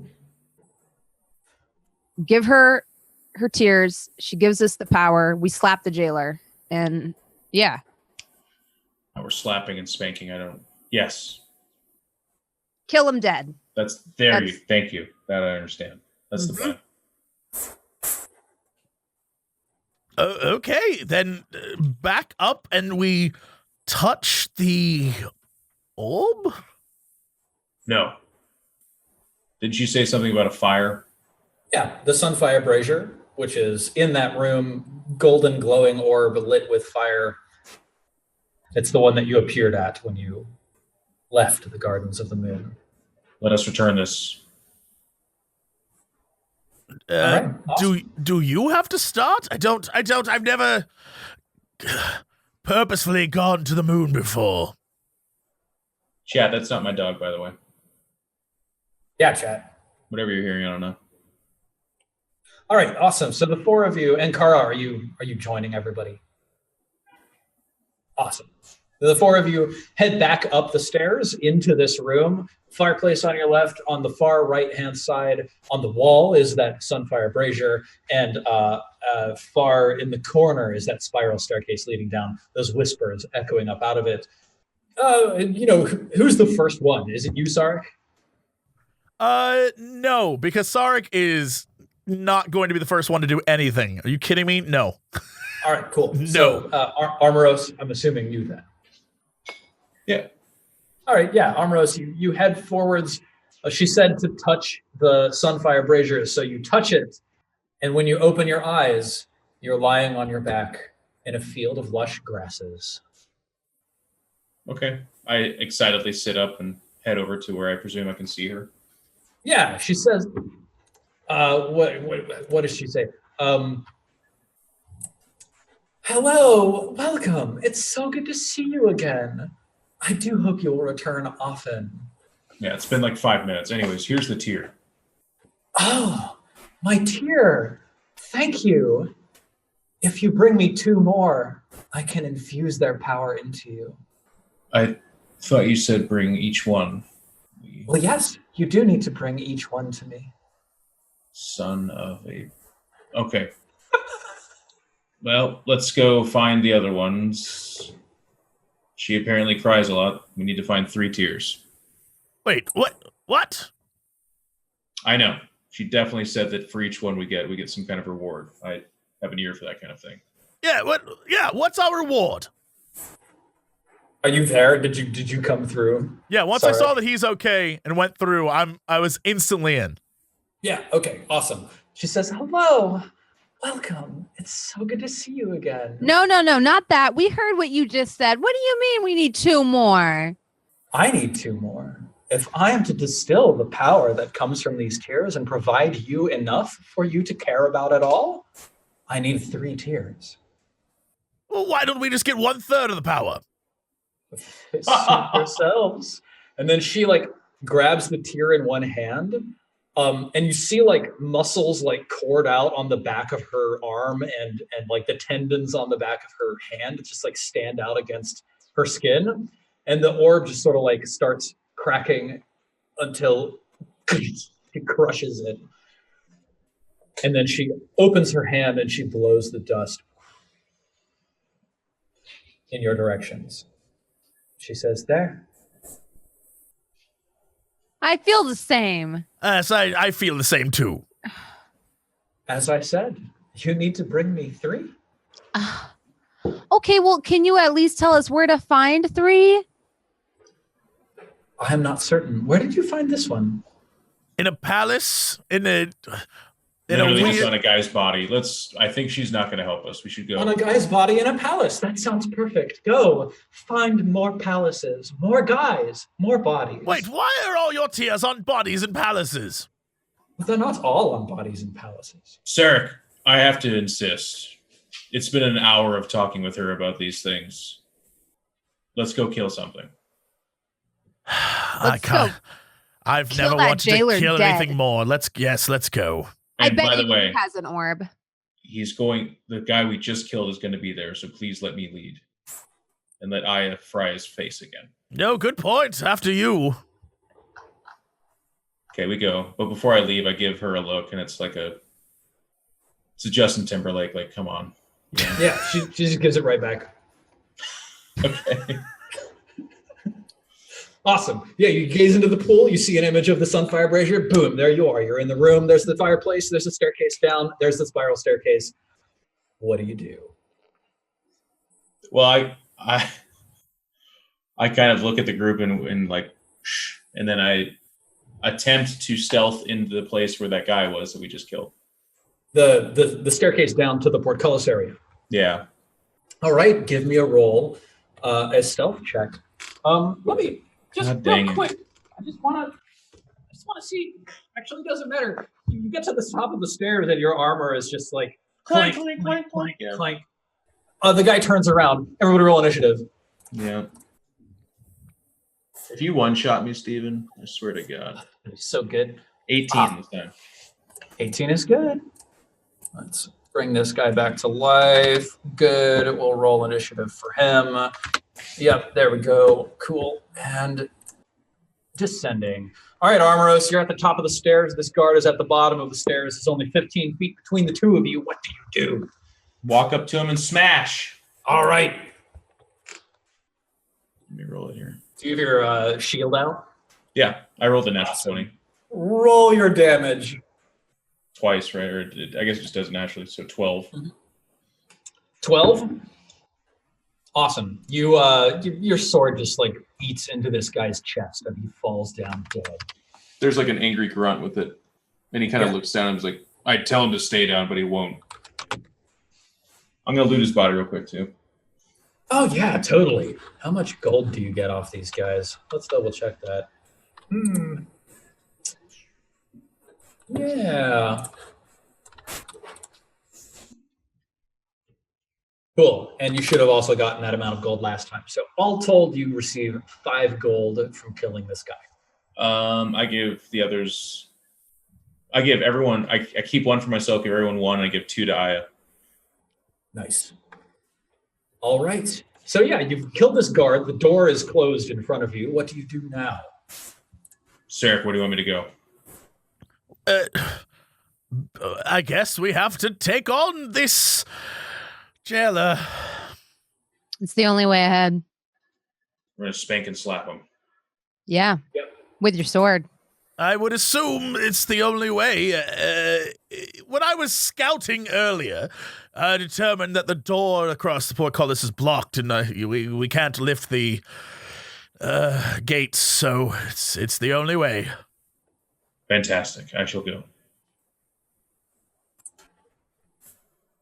So I guess we head back up. This area's all familiar, right, Steven? Sorry, what's all familiar? We've been here, right? This is where the absolutely. stuff was dropped on. So we know where the jailer is, presumably. Yeah, so remember back in the room with Brazier and the fireplace? Yeah. In the corner, there's a spiral staircase going down. Those whispers of the jailer are still echoing up that same staircase. Okay, we're going to go there, and then I'm going to suggest to the group we make a group stealth check to go to the place where he's been talking to the people that are captured and try to sneak up on him. So the way that I like to run group checks is if you don't have advantage or disadvantage, all 4 of you make a stealth check, and the second highest result counts for the entire group, basically. Sound good It's to you like all? the combined team's effort at keeping each other quiet. Okay, beat a 6. There it is. Oh, yeah. Silent Brit, 17. Doing pretty well. I go higher than 17. Do it. I'm gonna try. 20. Oh! Highest natural crit. Oh my god. Okay. So the 4 of you are like stealthing down the stairs. Armoros, it's you first, and then who's second? Well Is it done. Starek? No. Probably be me. No. I'm help out our revenge. Okay, so it's Armoros, Aya, and then Ankara. Are you third or fourth? Ankara's fourth, Sarek is third. Awesome. Super good. All right, so the 4 of you stealth down this spiral staircase. Every once in a while, you like all stop to like shush each other. Yeah. And you come to the bottom of the staircase. This jailer has no idea you exist, just none. The room in here is dark, but there is a low burning brazier in the center of the room that casts a very small amount of light. You can see silhouettes out beyond it, but those of you who don't have dark vision just can't see it all in here. But you can hear the fevered speech of the jailer. Yes, we have ways of treating people like you, don't we? We know just how to manage you. It smells foul. It smells like rot and awful burnt hair and burnt flesh. There's a handful of cells in here, and that's about all you can see. You can see that the jailer is standing out in front of a cell with his back to you, and there is some sort of a person in the cell that the jailer is looking at. He doesn't seem to be responding very much at all. What do the 4 of you do? Remember, Armoros and Aya, I think, right? Aya, you're human? Yeah, you two can't see anything. It's dark. Mm-hmm. So we come up to the room. He has no idea we're there. Yep. My alarm's gone again. Yay. Yay! Has Armoros just stopped at the entrance? Mm-hmm. Because I'm assuming I have dark vision, right? So I can see. What Yes. can I see, Stephen, from the back? Yeah, awesome. So you and Sarek actually both can see. The jailer is wearing a leather hood. He's carrying this massive hunk of iron rebar, repeating threatening language to the prisoner over and over. A key dangles on his waist. A prisoner sits inside of the cell. He's a man. He looks about 65-ish. He's got weathered skin, ragged clothes, and a leather belt pouch.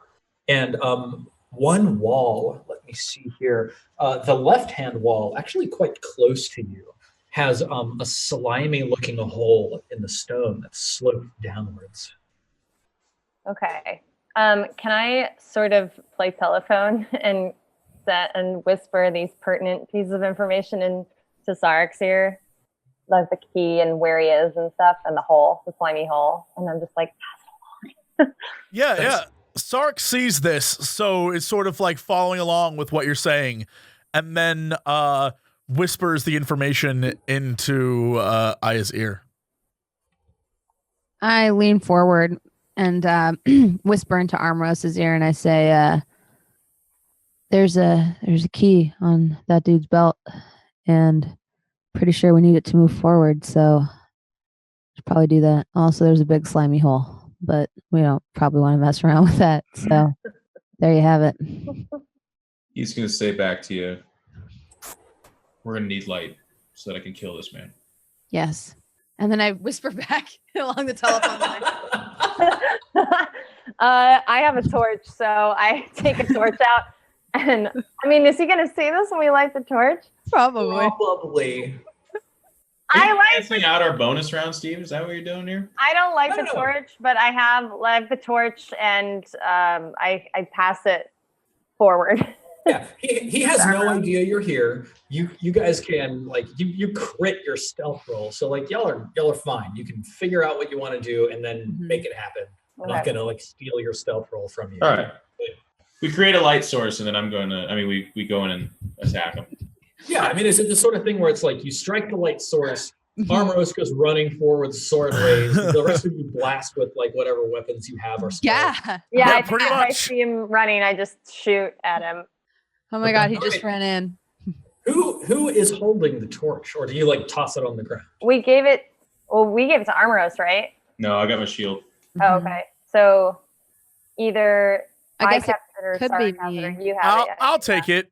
I'll Okay. take the torch. I'll light it as we charge because I can see what's going on. All right, cool. So, like, what's the signal? What's the countdown look like to like actioning this all happen? A nod, probably. I think Cool. I'm in the back and I'm like, okay, guys, on the count of 3, 2, and I'm assuming that Armoros just ran forward before I got to the I end. run at about 2 because he's not sure. What Just Yeah, like, excellent, damn it. fantastic. Okay, 2. Armoros goes running. Sarek, do you actually ignite the torch? Yes. Oh, yes. No, yes. Okay. I totally ignite the You torch. strike the torch flares into flame, and then Armoros, you cross the room, you reach the jailer, you can make an attack. You have advantage because you were completely hidden. Okay. So go ahead and roll that. 24. Nice. Roll your damage. 12. 12, not bad. Aya and Kara, both of you also get to make your attacks. A drawing layer, token layer. There we go. 23. 23 is a hit, so Armoros, you run up to this guy for 4 piercing damage. So let's see, minus 12. Fantastic. Minus 4. Sarek, how about you? What are you doing? Can I try to stealth so this guy is turning to face the group then? This is like complete surprise round. He had no idea you were there. You are all counting as hidden right now. And we are how close to this guy? Like 20 feet. Can I get into position, still holding the torch, as like I want to try and keep that as a solid light source. I want to try and get in position to when he turns to face the incoming onslaught, I can get behind him and take that damn key. I want to stealth grab that key. I mean, you could actually just run up and try to grab it right now. Oh, okay. Yeah. I mean, I guess I'll try. Sure. Give me a sleight of hand check. Oh my goodness. All right.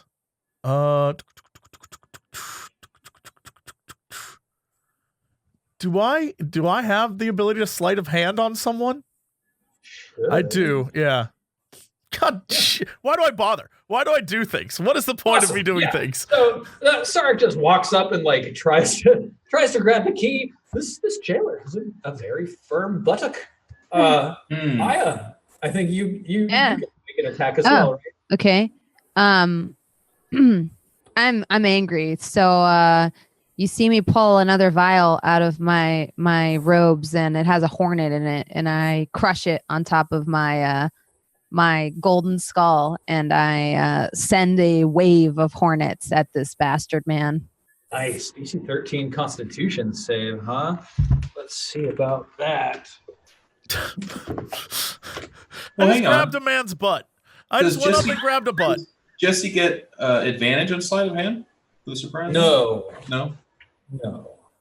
Advantage on attacks, but not sleight of hand for being in. Yeah, I could see your logic. I mean, the guy has no idea we're there, and he tried something. Yeah, that's fine. I just... It's because unlooping a ring of keys is more complicated than simply hitting. Sure, yeah. No, I just lit your way and grabbed a butt. We're fine. Yeah. We're fine. He's We're doing fine. quite well. Fantastic. DC 13 con save. So that's 20 plus 1. Completely failed. 9 poison damage, and then is moving 5 feet in a random direction. And Aya, would you roll 1d4 for me? Oh, God. do I get an attack of opportunity for him moving in a random direction? Do you want me to read the spell to you, Jeff, or do you want to discover your disappointment yourself? I want to discover the disappointment myself. All right, fantastic. Good. Well, that was a fantastic starting round. I think it's time to roll for initiative. Everybody, please select your character and do so. The jailer turns around, bellowing. He turns around, yelling, "No, not the bees!" Not the bees! Oh my God! Fantastic. Hate All it. right, Starek, you're right next to him. You grabbed his butt. He turns around and he brings up his iron rebar and he stares at you with a burning hatred. What do you do? I wanna go between his legs and get behind him. I don't want to attack him. I just want to get around him and try to grab those keys again. Did you grab his butt? Now you're going between his legs. I want to go right between his legs.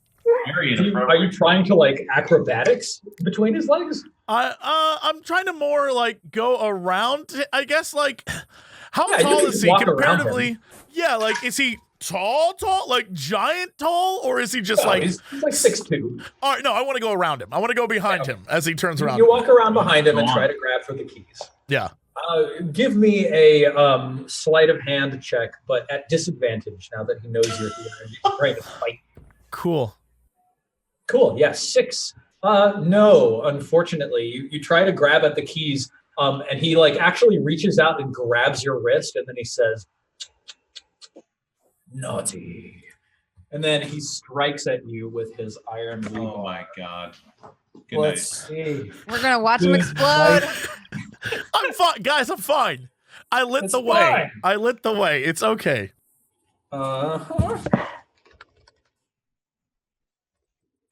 Yeah, he hits you with a 16 on his attack roll, and then that's a large amount of damage. Jesus. If he surprises the character, nope. Okay, you take 11 damage, Sarek. Yeah. All right. You're- So I fall to the ground. Flying across the room into the jail cell. The prisoner runs forwards and grabs the torch and then holds it up and then says, "Please, please, you have to take him out of here. He's gone mad. They've all gone mad. Can you see?" And then it is your turn. Okay. I'm gonna go ahead and feeling emboldened that my wave of hornets, my swarm of hornets worked. Very cockily going to like hold my golden skull aloft, speak in strange tongues, and send an eldritch blast his way. Nice. My rolls today. Yes, crushing it. Roll your damage. 5. All right. Well, you know what? You sort of like wing his hip, but it's enough to sever his leg at the hip. So he just falls to the ground dead. Nice. What? Whoa. Does his body fall on top of Sarek and smother him? It does fall on top of Sarek, Okay. but it does not smother him. Well, if you insist. Oh my God. I look back at Aya again. I'm like, very good. And then I put up my hand. I go over to Sarek's. No? You Oh, can't sorry. leave No, me yeah, hanging. no. My bad. I will never do that in life or in imaginary land. High five you. Yeah. Then Awesome. he goes over to Sarek's body. Is he breathing? Yes, Sarek is alive. He's unconscious. And Kara, there's 2 things we can do here. You can bring this man back, or I can send him to the goddess, which some would argue is maybe what he wants. I don't know if he gets sent away, how long it will take to get him back. Don't you think we should just help him now so we can continue looking for the other orbs? I will seek your wisdom on this. I'm going to heal him. Okay. So, as a point of order,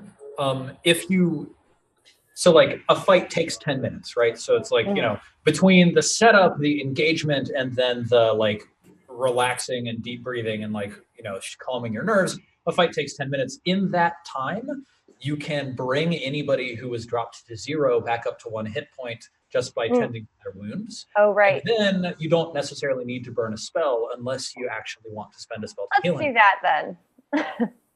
Okay, So cool. I'll just walk over and like pull him out from under the jailer. Yeah. Did we do it? We did it. We did it. As she's doing that, I'm going to pull off the keys and give them to Aya. Go team. I'm going to frisk the rest of his body and see if he has anything. Now, I want to call attention to this beautiful clock that we've gotten from Martin Pedersen. I'm sorry, I'm totally forgetting your last name. Martin Peder, who you can follow on Twitter, a wonderful artist, Martin Pedersen, who offered this clock for our use. So we've marked off one segment of the clock, which of course has 10 segments. And while you all collect the keys, recover yourselves, bring Sarek Bashaw back to life. Peder is fine. Hey, great to see you in chat, Martin Peder. Thank you for the clock. It's beautiful. While you bring him back to life, the prisoner is talking to you. He says, you don't look like the others. Get me out of here, please. Please. They've all gone mad. Can you see? Who has the key? I do. Is that Aya? Yeah, you do? Yeah. Mm-hmm. Awesome. Yeah, Aya, you hear a whisper in your mind. Mm-hmm. Do not release him quite yet. You may find other uses for one such as him. I eagerly watch to see your choice. Oh, shit. I walk forward, lean on the bars. She says Aya. Yeah. Put the keys very securely into one of my pockets. And what are you you're doing? in. You can't leave me here. What exactly are you in jail for? It's suspected thievery. It was a misunderstanding. Can't they see that any sane man would have been trying to leave? That's not an admission of guilt. Suspected thievery. It seems like you know a lot about what's going on here. I find that may be useful. What do you want to know? A lot of things. And as long as you're stuck in there, you're in a position to have to tell us. Yeah, he sort of like leans back against the wall and crosses his arms and says, it seems like we both want something from the other, don't we? Yeah, seems so. Maybe we can come to an agreement. Maybe. You seem like a smart person. I am. Don't doubt it for a second. See what I did to that jailer? I could do a lot worse to you. I'm sure you could, but prisoner in a jail cell, what kind of threat am I? No, much better to let me out, and then I'll tell you everything you want to know. Hold on. Time out. Sarek, picks himself up, crumpled. Good God, man, are you alive? Oh, great point. Question. How come you got put in a cell and we got bashed? Suspected thievery. Were you suspected of thievery? Oh, we weren't suspected, but we definitely did. You'll have to show me your tricks. Sarek is like, what do we need with a thief if we're better than you?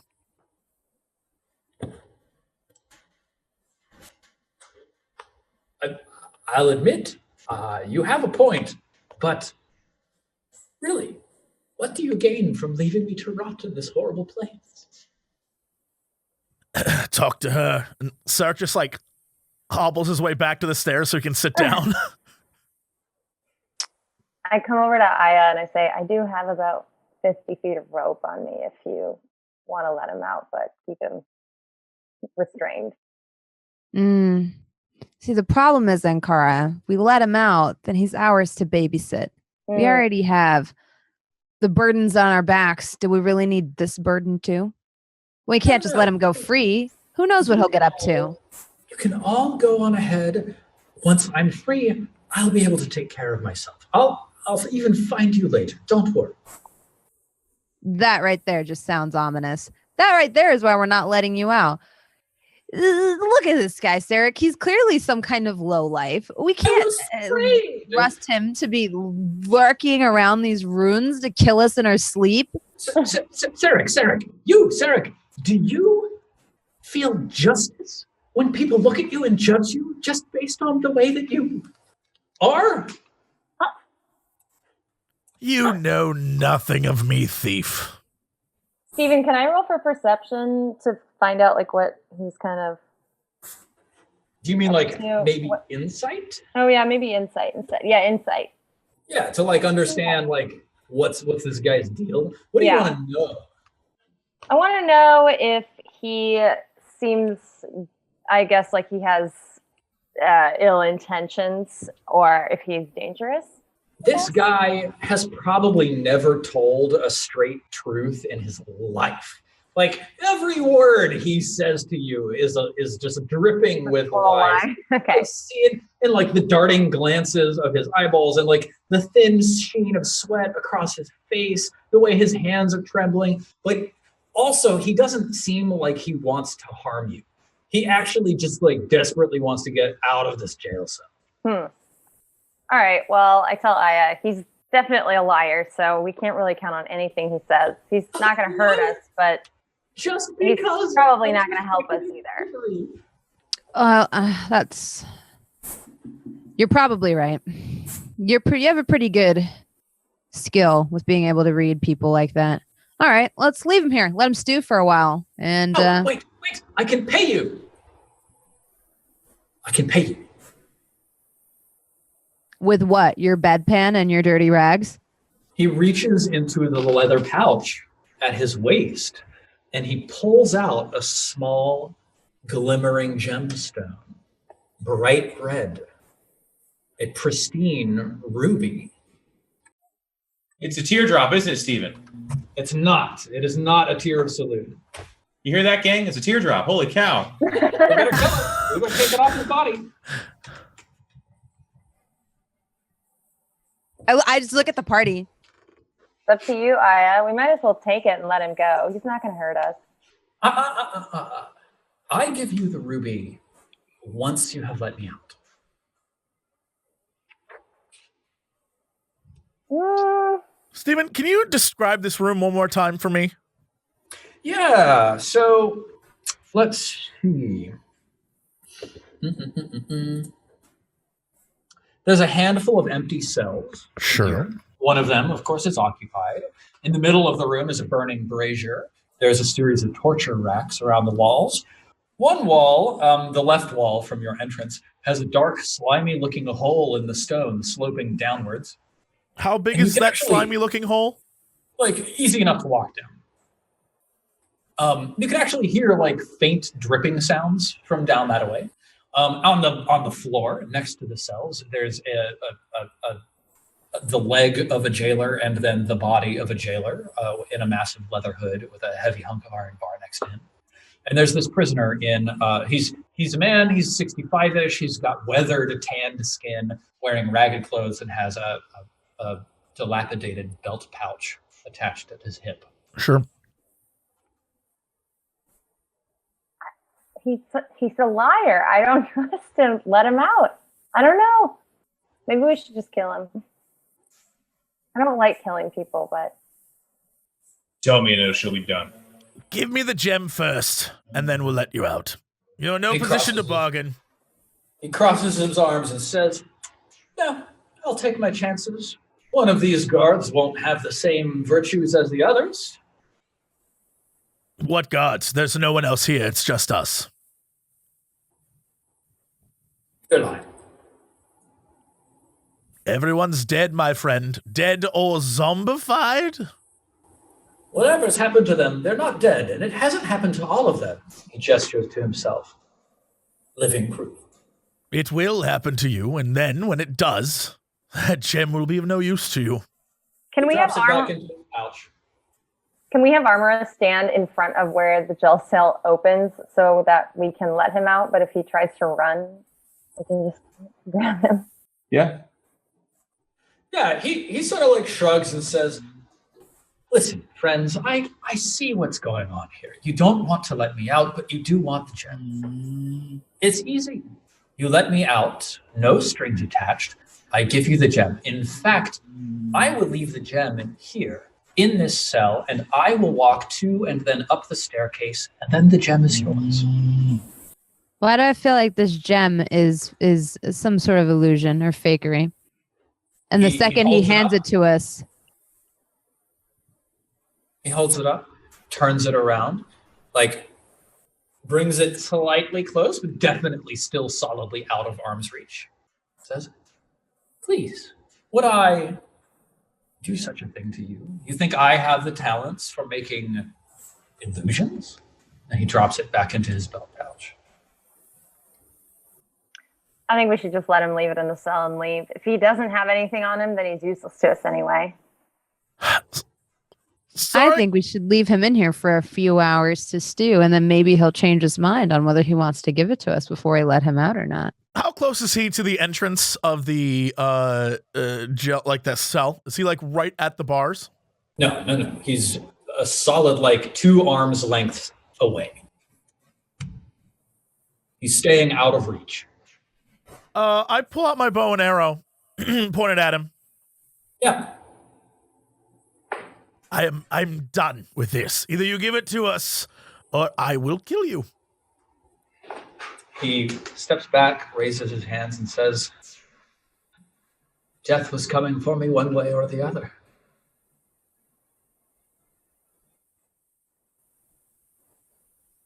I walk within range where it's just like a clear shot and just look at the others. Like, I can do this and we can move on. It's not a big deal.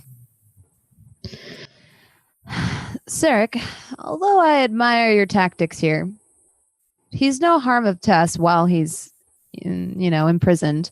We might have questions for him. If he was a thief here, which I sincerely doubt, he might have a better idea of the layout of this place.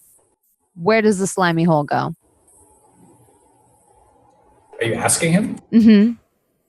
Ah. Very well. To show you that I mean no harm and can be of further assistance to you, I will tell you. The slimy hole leads to the blood ooze pit. See, that's kind of useful, right? And I kind of shrug at the party. Is he still lying, though? Probably. Everything he says is a lie. But I mean, it sounds oozy in there. Sirik puts his bow away and looks back to the others like, perhaps he's of use as a guide? Mm-hmm. If we can find a way to get him to stop lying, I think he would be useful. We'll just have Armoro slap him a few times. It'll be fine. If we send him into the slime hole, I'm sure we'll figure out if he's telling the truth then or not.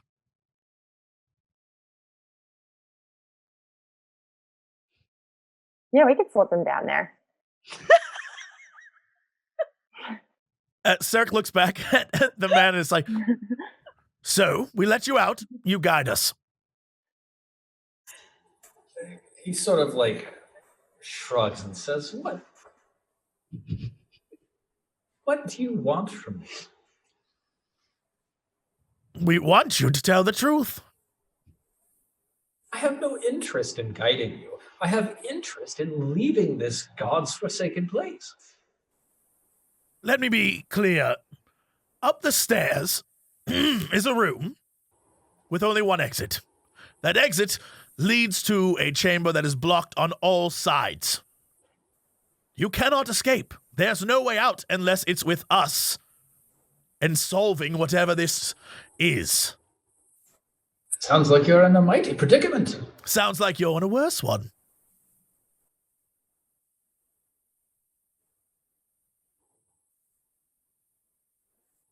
And Sark just wipes off the dirt and stuff on his outfit. He's like, I've had a very long day. Have you ever died before? It's happened to me with a frequency I am unaccustomed to.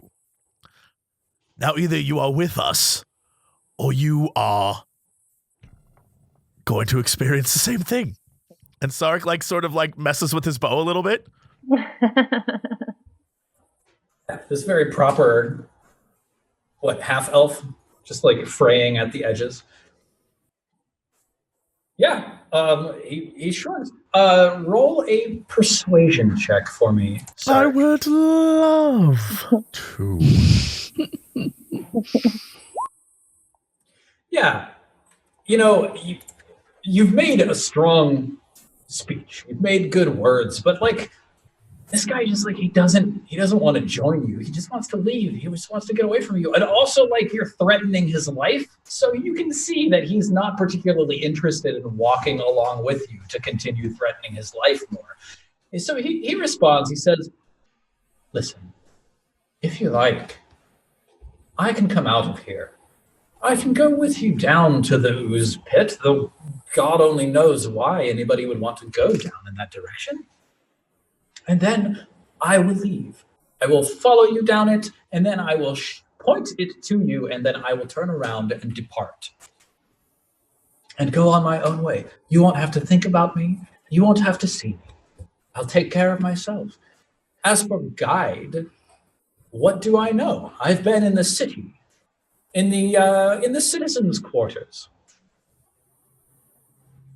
I was captured by the guards, brought here. I know nothing of the structure of this building.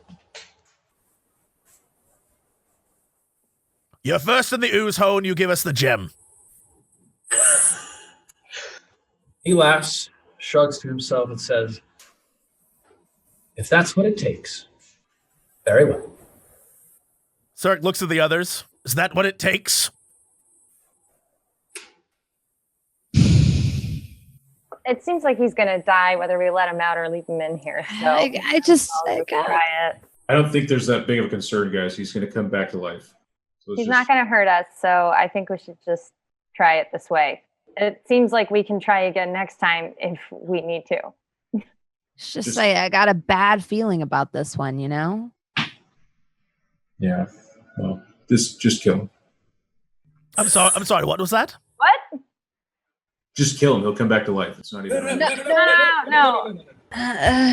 What if he comes back to life like one of those things and he can't be reasoned with? I think we should just leave him here for a while. He does have a point. If we kill him, we can take whatever's in his satchel. I just feel like we shouldn't. Seems wrong to just kill someone in a cell. Yeah, that it's wrong. And I can tell that he is nonviolent. He smiles and spreads his hands. He could be useful. Let's flip a coin then. It's a 2-2 vote so far. Well, no. I just mean like, you know, it's a really strong, like a voice inside me. Like I just feel like we should just keep him around a little bit, you know, for a while. Okay. Inside you comes from inside you. That's exactly where a voice is. Yeah. And then you release it with your mouth. This is not unique. Well, I think at this point I like turn to face Armor, so it's like, I think we've established that my voice is a little bit different than other people's voices, right? Like my voice blows up people's heads.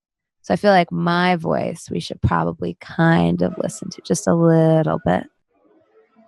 And yet this voice does not want to blow up this man's head. No. In fact, I was specifically was like, don't do that. That'd probably be bad. Oh, God. Just open the cell. I open the cell. Doesn't Aya have the key? Yeah. I ripped the door off of the cell. Even. I would give him the key if he asked me for it. Okay, sure. So you get the key, you unlock the cell, you open the door. What do you do, Armoros? I stand in the way. Okay, standing in front of the door. Stone with the red. He picks it up. He says, if you let me walk up those stairs, I will place the stone right here where I stand. He's backed up against the wall. I move out of the way. Perfect. He takes the ruby. You can still see it, shining red. Puts it on the ground.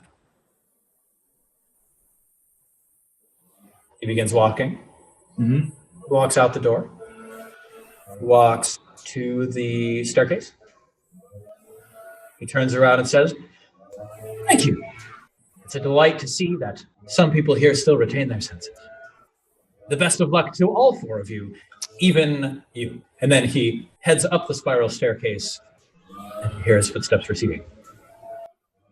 You also realize he's going to go die to this. There's a ruby sitting on the floor of the cell. The zombie people.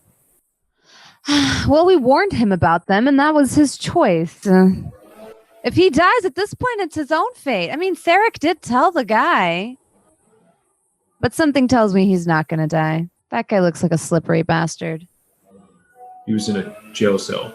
Anyways, someone grab the stone. We should proceed to find more tears. Who's going to take it? Not me. Can I walk up to it and just like using my knowledge of the arcane, like without touching it, just like try to ascertain if he's done something to it?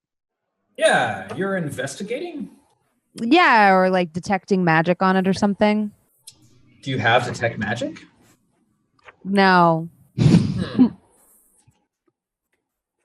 I have like Arcana. Yeah, so you start looking at it.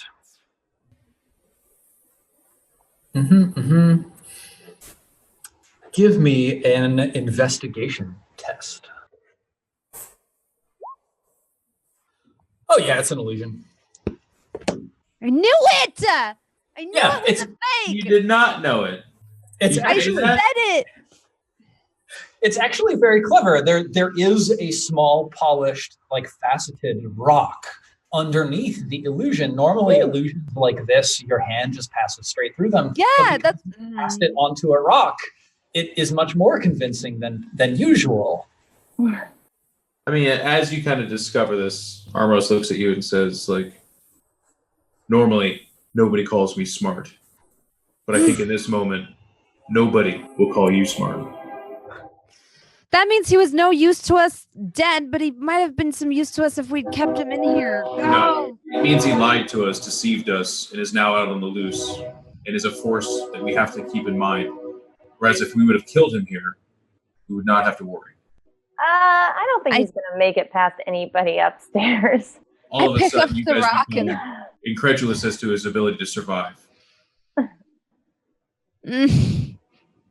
I pick up the rock and I throw it at Theric.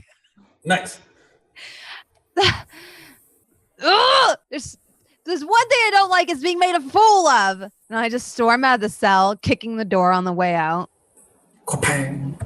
Awesome. At least we helped someone today a little bit. Helped someone? What kind of consolation is that, Ankara? It's nice to help people sometimes. Next time, I'm going to listen to the voice of my sword, and we can sort out the results afterwards. Sort out the results. This was just swell. We achieved nothing. And I broke my promise to be nice to you for a day. This is the worst. Yes, I noticed. I pick Let's up all go in the blood pit. Ugh. Yeah, I pick up the rock and I chuck it in the blood pit. I want to Cool, see yeah. where it ends up at. Tick, tack, tock. Can I look down the hole since I have dark vision and see anything like what's down there? You can see quite well down the hole with your dark vision, and it sort of slopes gently downwards, but then towards like maybe 30 or 40 feet ahead, it actually curves around to the left, and you can't quite see out of it. But you can actually hear, now that you're looking down it, you hear the from down the hole. Yeah, it definitely sounds like some blood oozes. I don't think he was lying about that part. Okay, so what do we do now? We have to find the other two orbs. Because there's nothing else to do here. I kind of absentmindedly start like walking around the room looking for... Because there's no other way out, right? Well, we There's could go the down spiral the staircase up, or the blood hole. Yeah. Wait a minute. Sarek makes his way up back up the stairs. Yeah. I want to look around and see, because can I go back to the main portcullis area as well? So, let's see. Did you kill the guy? Yeah. Yeah, you did. Yeah, totally. Yeah. You walk down the stairs to the door that leads to the portcullis area. Do I see that dude anywhere? No. Can I check to see how he might have gotten out? tell me how you are imagining that check happening.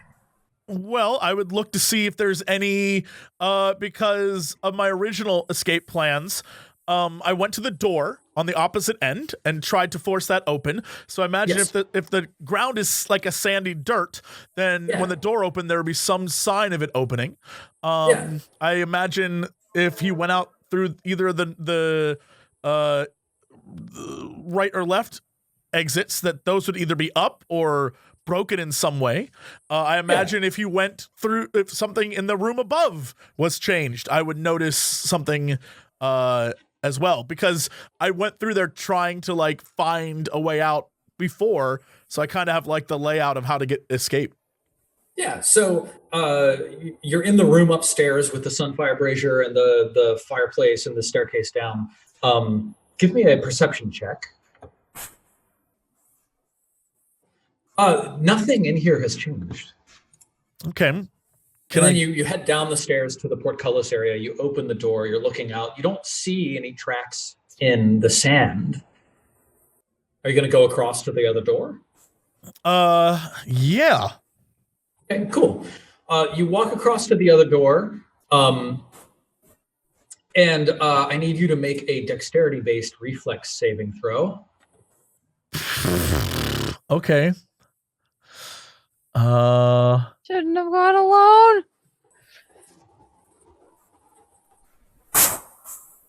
Oh, nice.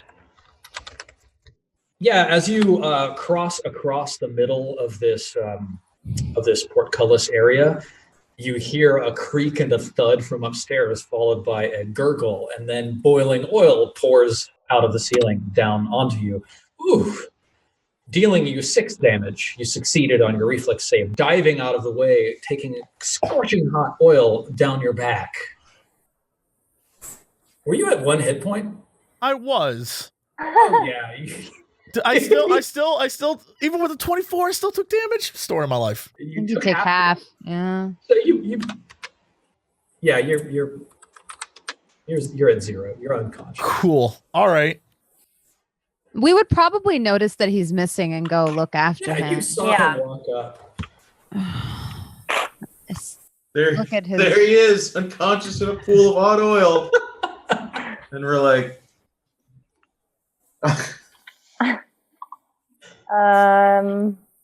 Should I heal him? How long until... There could be more hot oil. You shouldn't go over there. You can spend 10 minutes to bind his wounds and bring him back to 1 hit point. Yeah, that Just sounds stab fine. me in the back and kill me. I'll be back in 5. Shit. All right, let's knock off another segment of the clock. And then bring Sarek back up to 1 HP. Just roll my eyes and walk over and drag him out of the oil. Yeah. Start cleaning him up. It's like a muddy, oily, slick mess of sand and dirt. Thank you. So What did anyone happened? notice where he could have gone? No, we've been looking for you. Well, he didn't leave through the top room, and he hasn't left through here, so where did he go? If he can find a way out, we can use the way out.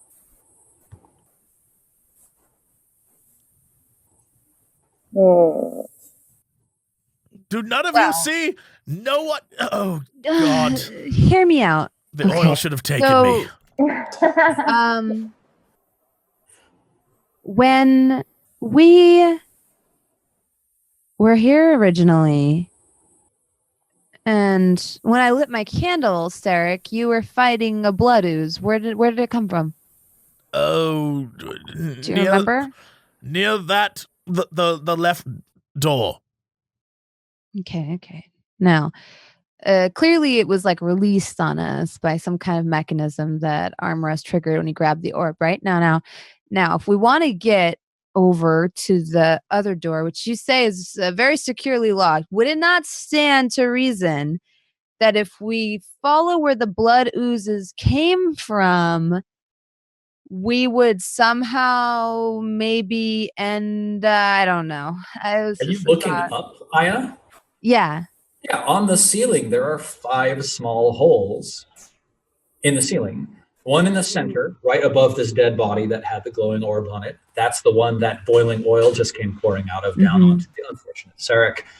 2 down near the leftern portcullis, one on the right, one on the left, and 2 sort of halfway up. Let's see, I can actually show you on the map. Yep.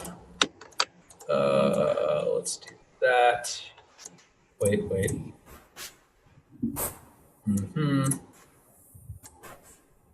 Yeah. So these 4 holes are in the ceiling.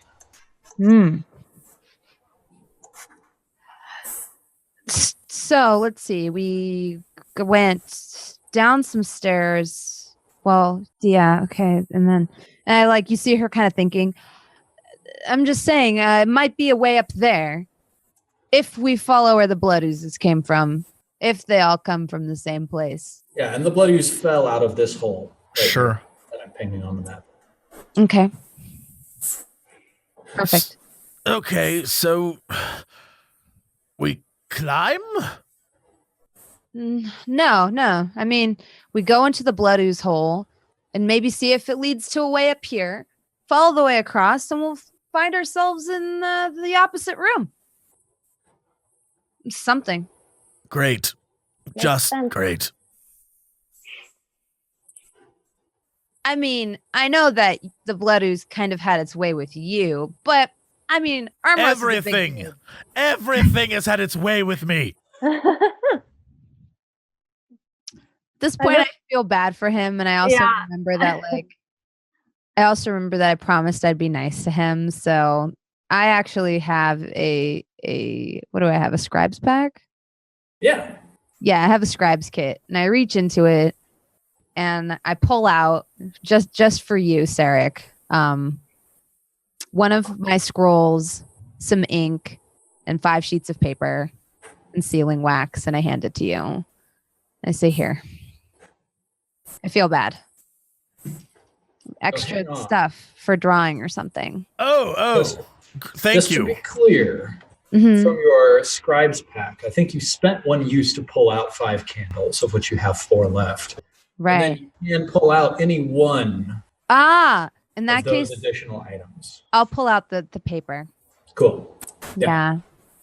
And I'll hand him 5 sheets of my, and this is like my personal stock paper. So it's got fancy letterhead and little gold embellishments on the side, and I hand it to you and say, you're right. You've had a long day. Here, I'm sorry I threw a rock at you. Take it before I regret it. Sarek looks up at Aya and smiles and is like, "Thank you so much. This means the world to me." And then begins to wrap his wounds in the paper. He's like, "You're a real friend." And sort of picks himself up and hobbles his way back over to the stairs.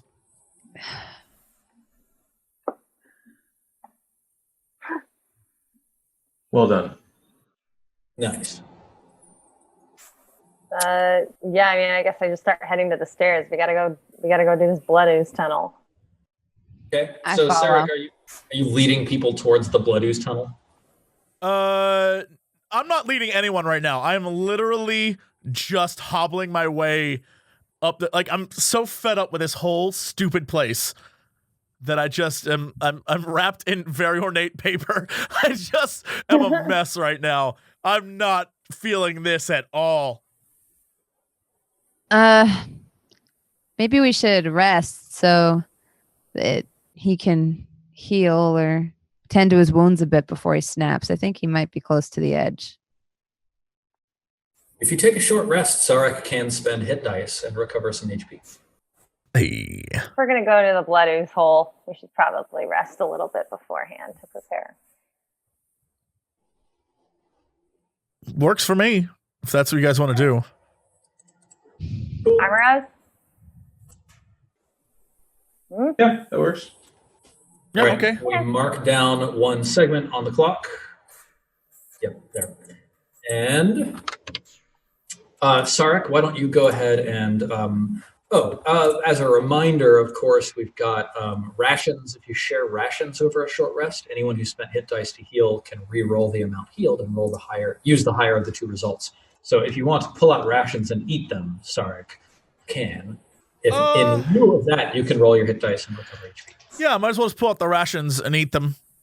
Okay. I start shuffling the deck of cards because I'm assuming we're in that room on the table and like deal a hand. Totally. For myself and the empty seat across from me to see if there's any takers. I'm gonna sit down and play with her. How much does that heal me by eating the rations? What do I get back? So you just mark your Dungeoneer's pack. It has a little parentheses 2 after it. Mark that down to parentheses 1. And then you roll your hit dice, which is up above where you see your rapier. Mm-hmm. If you just click hit dice twice and then use the better of those 2 results. Oh, yeah. All right. So because you ate rations, instead of gaining 1 hit point back, you gain 4 hit points back. Hey, we live in the dream now. Not bad. And of course, you have to mark your hit dice down to 0 because you spent it.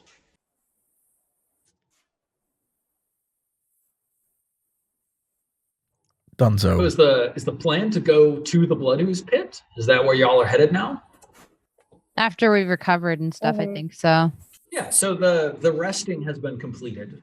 You've taken the 10 hour or the 10 minutes to rest. Sarek's had some food. Sark is feeling a lot better. Let's go look at the blood pit so I can lead us out with some cool stuff for next time. Okay. Who's going first? Not me. But I'll hold a fresh torch. I can see, so I'll go first. I was gonna say we should probably get a fresh torch too. Mm-hmm. Oh yeah. And Kara or Jesse, you were holding the torch, right? I was, and then I got blasted and the guy picked up the torch. So I don't know what happened to it after that. Right, of course. Okay, cool. Yeah, does anybody else have another source of light, a torch? I can produce flame if anyone wants to walk next to me to see a small... I have a torch. I have a torch in my Dungeoneering pack that I can pull out. While I'm in there, I'll pull that out as well. Cool. Yep. You pull out your torch, you light it, and Armoros, are you leading the way? Yeah. All right, fantastic. So you head back down the spiral staircase into the jail cell, still empty, and then you approach the slimy hole to the left. It leads down a dark, slick passageway until you reach a large and natural-looking room. At the center of the room, a set of blood oozes rests in a low pit, surrounding a large blood ooze with 3 long eye stalks peering up at you. That's probably 20 feet away from you as you round the corner here. There's a collection of objects that rest inside the pit, near and around and under these oozes. I will tell you what they are. There's 4 of them. 1, a set of scintillating red vials, 2 of them in a leather casing. 2, a scroll case. 3, a lantern, and 4, a coil of rope. Along the walls hang prisoners upside down with pale, waxy skin. Against the back wall, which is probably 50 or 60 feet away, you see a faint blue glow sparkling. And that's on the other side of the pit. Above the blue glow, you can see a yawning hole in the ceiling opening into a space above. The central ooze, looking at you with those 3 long eye stalks, collects its jelly-like substance, forms a mouth, and then opens it and speaks, saying, "Hungry."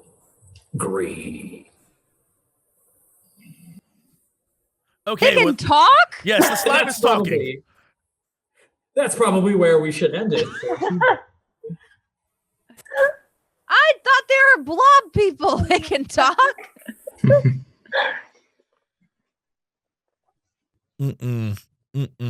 All right. Well, you suck, but let's I guess we're gonna wrap it up there then. So wow. I think before we say our goodbyes, and if I'm not mistaken, are we good for next week? Is everyone cool for next week? We are good for next week. One of our cast members will be in absentia, and we have a replacement on hand. What? That will be very interesting. Yeah. All right. I can't wait to see how that plays out. But let's go around and do this thing. So let's start with you, dearest Jeffrey. What's going on with you? Thank you, Jesse. Next week I'll be transitioning from one location casting BlizzCon to actually attending BlizzCon itself, so I won't be able to do the show. But after that, I should be good for quite a while. My travel schedule's really nice. I leave tonight. Actually, I'm hopping on a plane at late tonight to fly there and go do that. So that's what I'll be doing for the next 10 days or so, which is really fun. Hopefully you guys all check it out. I'm sure as they announce Diablo 4. Not happening. Not happening. Place in outer space. Stop it. Stop getting people's hype up. Stop it. It's going to be a mobile game. It's going to be really great for Android and iPhone users, I imagine. Oh my God. Not happening. That's about it for me. I'm going to probably stream a little bit later today. I have to go pick up my car and stuff like that as well. But just really fun doing this. You guys are great. And thank you, everyone, for tuning in. It's been wonderful.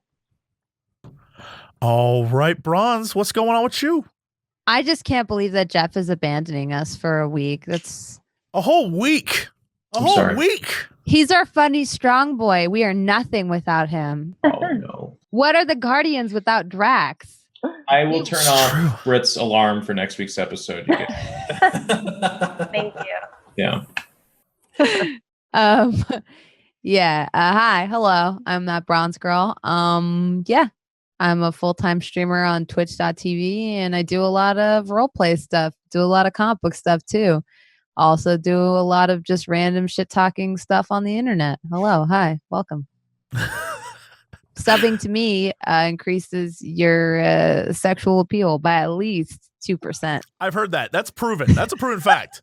I saw that. We have it at Twitch. It's on her staff info. It's true. If you sometimes on porn websites, I see the little side banner, and it's like if you subscribe to Bronze Girl, and it has the penis growing. Yeah, we have memes with charts that go up, and as you can see, the amount of subscribers to Bronze Girl's channel has increased the sexual appeal of our users by many, many points this quarter. Fact. Steven, what's going on with you this week? Thank you for being here and having fun and being awesome. Thank you, chat, for watching and hanging out with us. You can find me on the internet at Silent Osiris. The O is 0. I'm gonna see y'all next week for some more shenaniganery with the Sunfall Cycle. So I hope that seeing the outcome of all of this fun Dark Soulsery has been entertaining for you all, because I can't wait until we see where it goes next.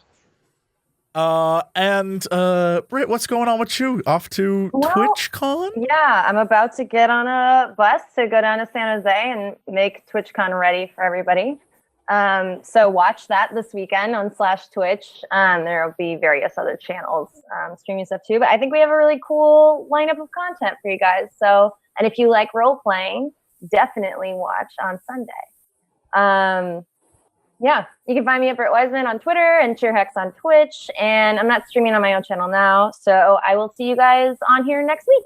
And thank you, everyone, for being so unbelievably kind and patient with my fire alarm situation. I'm glad we made it through. Yeah. As for me, thank you to everyone for helping us with your feedback and comments on this show and all the different things that we can do. And 99.9% of the stuff you guys say is on point and really helpful. And it helps me when I'm trying to put this together, because on my end, have you ever tried to host one of these things? What a mess. Really hard. It's difficult. Really hard. So you're doing great. Thank you so much for all your support and love of this. And we'll be back next week with another insane episode with Talking Slimes. because, you know, he's hungry. He needs to let us know he's hungry. How else is he gonna cry like a baby? No, because he's a talking slime. Anyway, that's it. Thank you so much. We will see you guys later. Have a delightful evening. Bye, everybody. You know, where's the payoff? Bring the strippers and booze. We do occasionally talk about video games. Bring the strippers and booze. Not enough time for video games. Bring the strippers and booze. Oh, thank God, I don't need pants now. Hey, JC, what are you doing? Not much. Making a fortune. Yeah, now sing the music. Bring the strippers and booze. I'm here to ask and answer one simple question. You